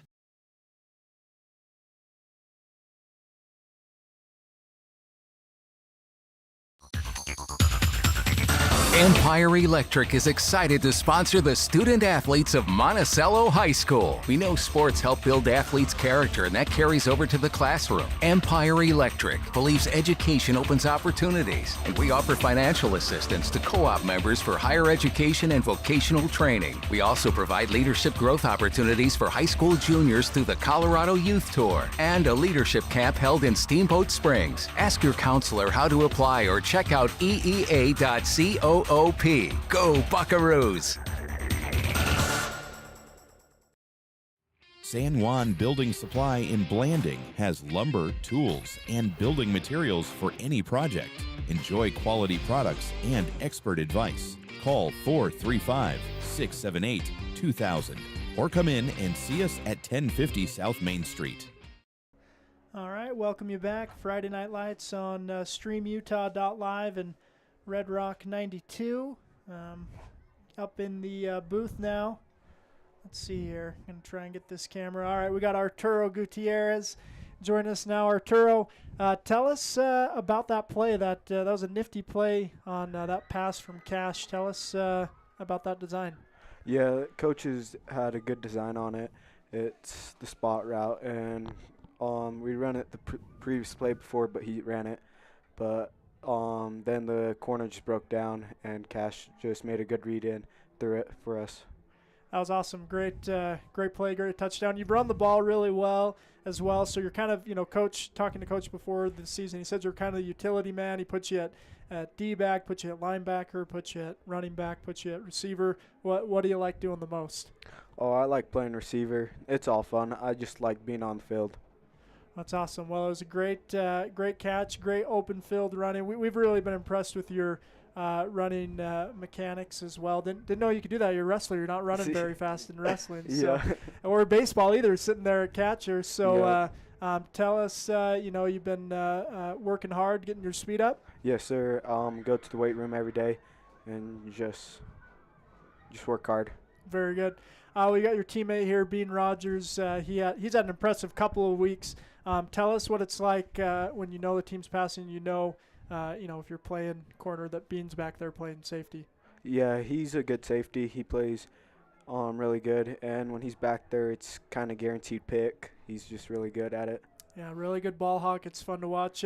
Who else of your teammates impressed you tonight? I mean, everyone got involved, but anyone stand out to you, their effort?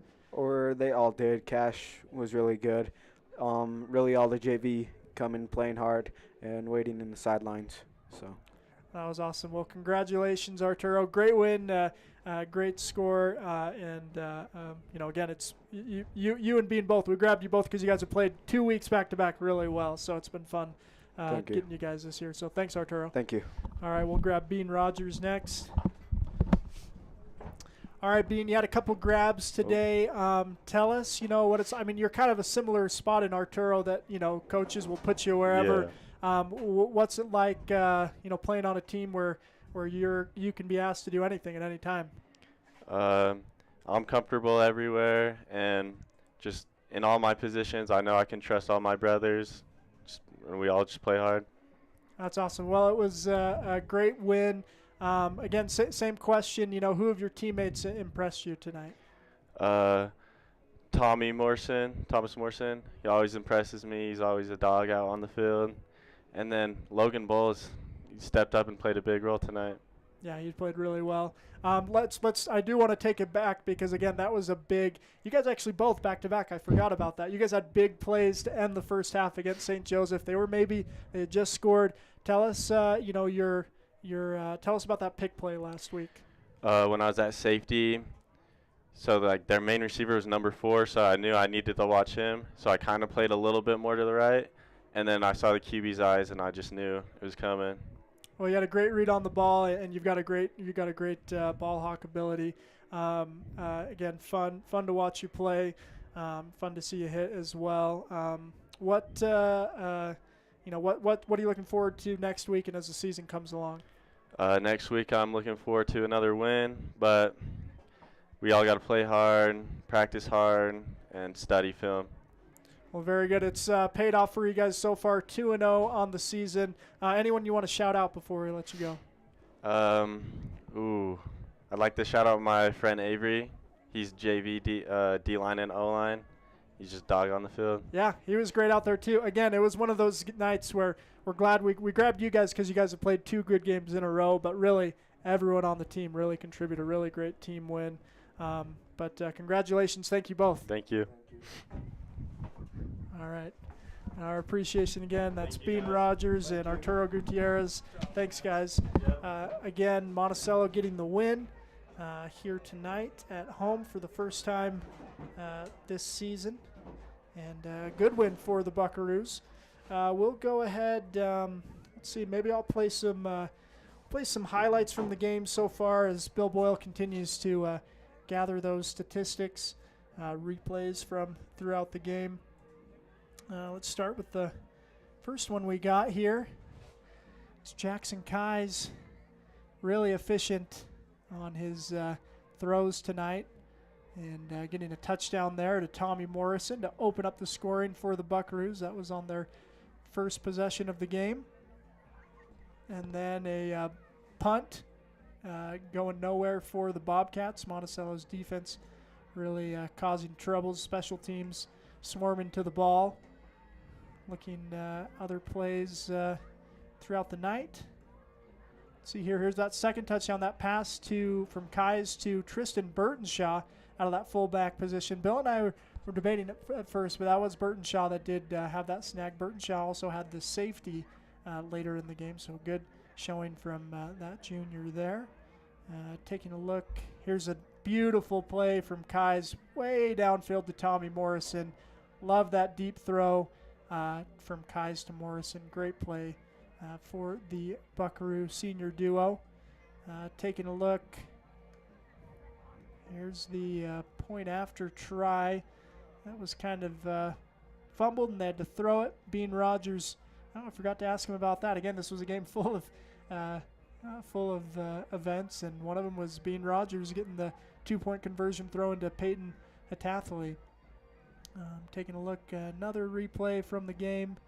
Here's Kai's handing to Landon Shumway on a 20-yard touchdown run up the far sideline. Landon just working hard like he does every run, getting the touchdown there. Let's see, maybe get another one in here.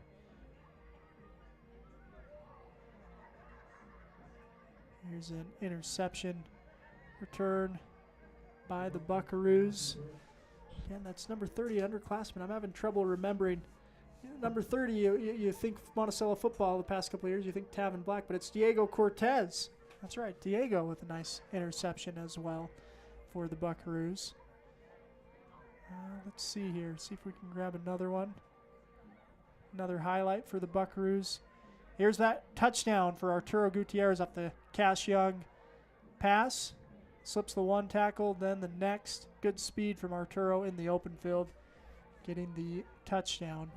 Again, Bill Boyle getting those statistics, but like we said, about every Buckaroo contributed tonight in this big win. Here's another play. This a good run from Cash Young, who goes into the end zone for 6. Young on the quarterback keep. Again, a great win for Monticello.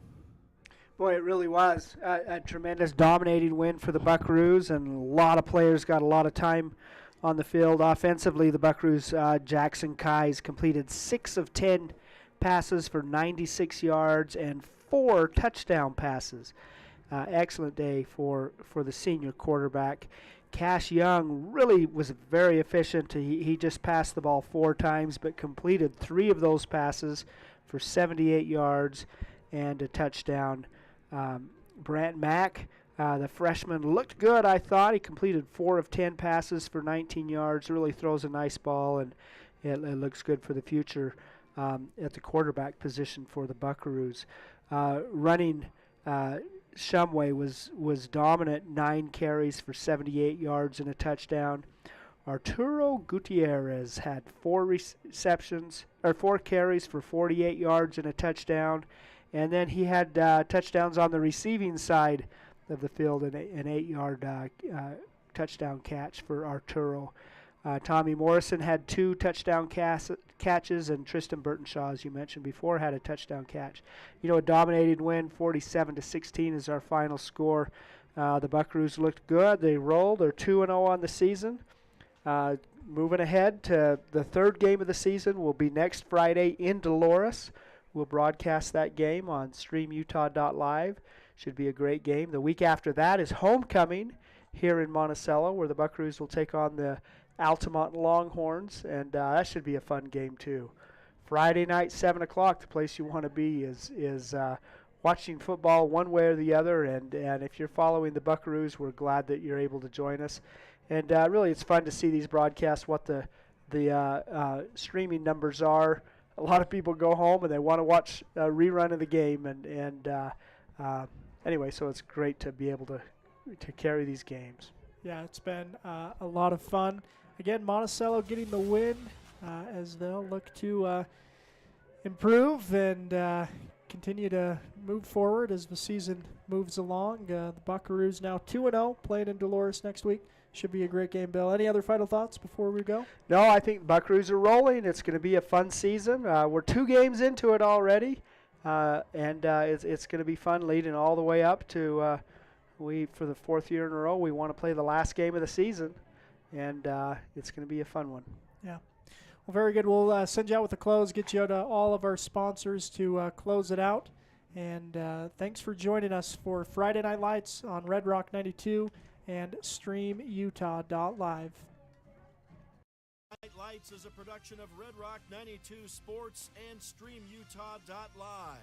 Tonight's broadcast was brought to you by Anderson Oliver Title Insurance Agency, San Juan Building Supply, Blue Mountain Foods, Bradford Tire, Desert Rivers Credit Union, San Juan School District Adult Education, Colleen Kays, Four Corners Homes, Peterson Medical, San Juan Counseling, Creative Floors, Holiday Construction, Lee Collision Repair and Restoration, San Juan Health, Crowley Construction, Monson's Quality Meat Processing, Northern Electric, San Juan Insurance, Dependable Auto Repair, Precision Rehab, Red Mechanical, San Juan School District CTE Programs, Diamond Designs, Blue Mountain Hospital, Energy Fuels, San Juan Public Health, Emory Telcom, Countywide Realty, Red's Ace Hardware, Canyonlands Tire, Empire Electric, Flights Gymnastics, Utah Navajo Health System, Utah State University Blanding, San Juan Pharmacy, Four Corners Regional Care Center, Jones & DeMille Engineering,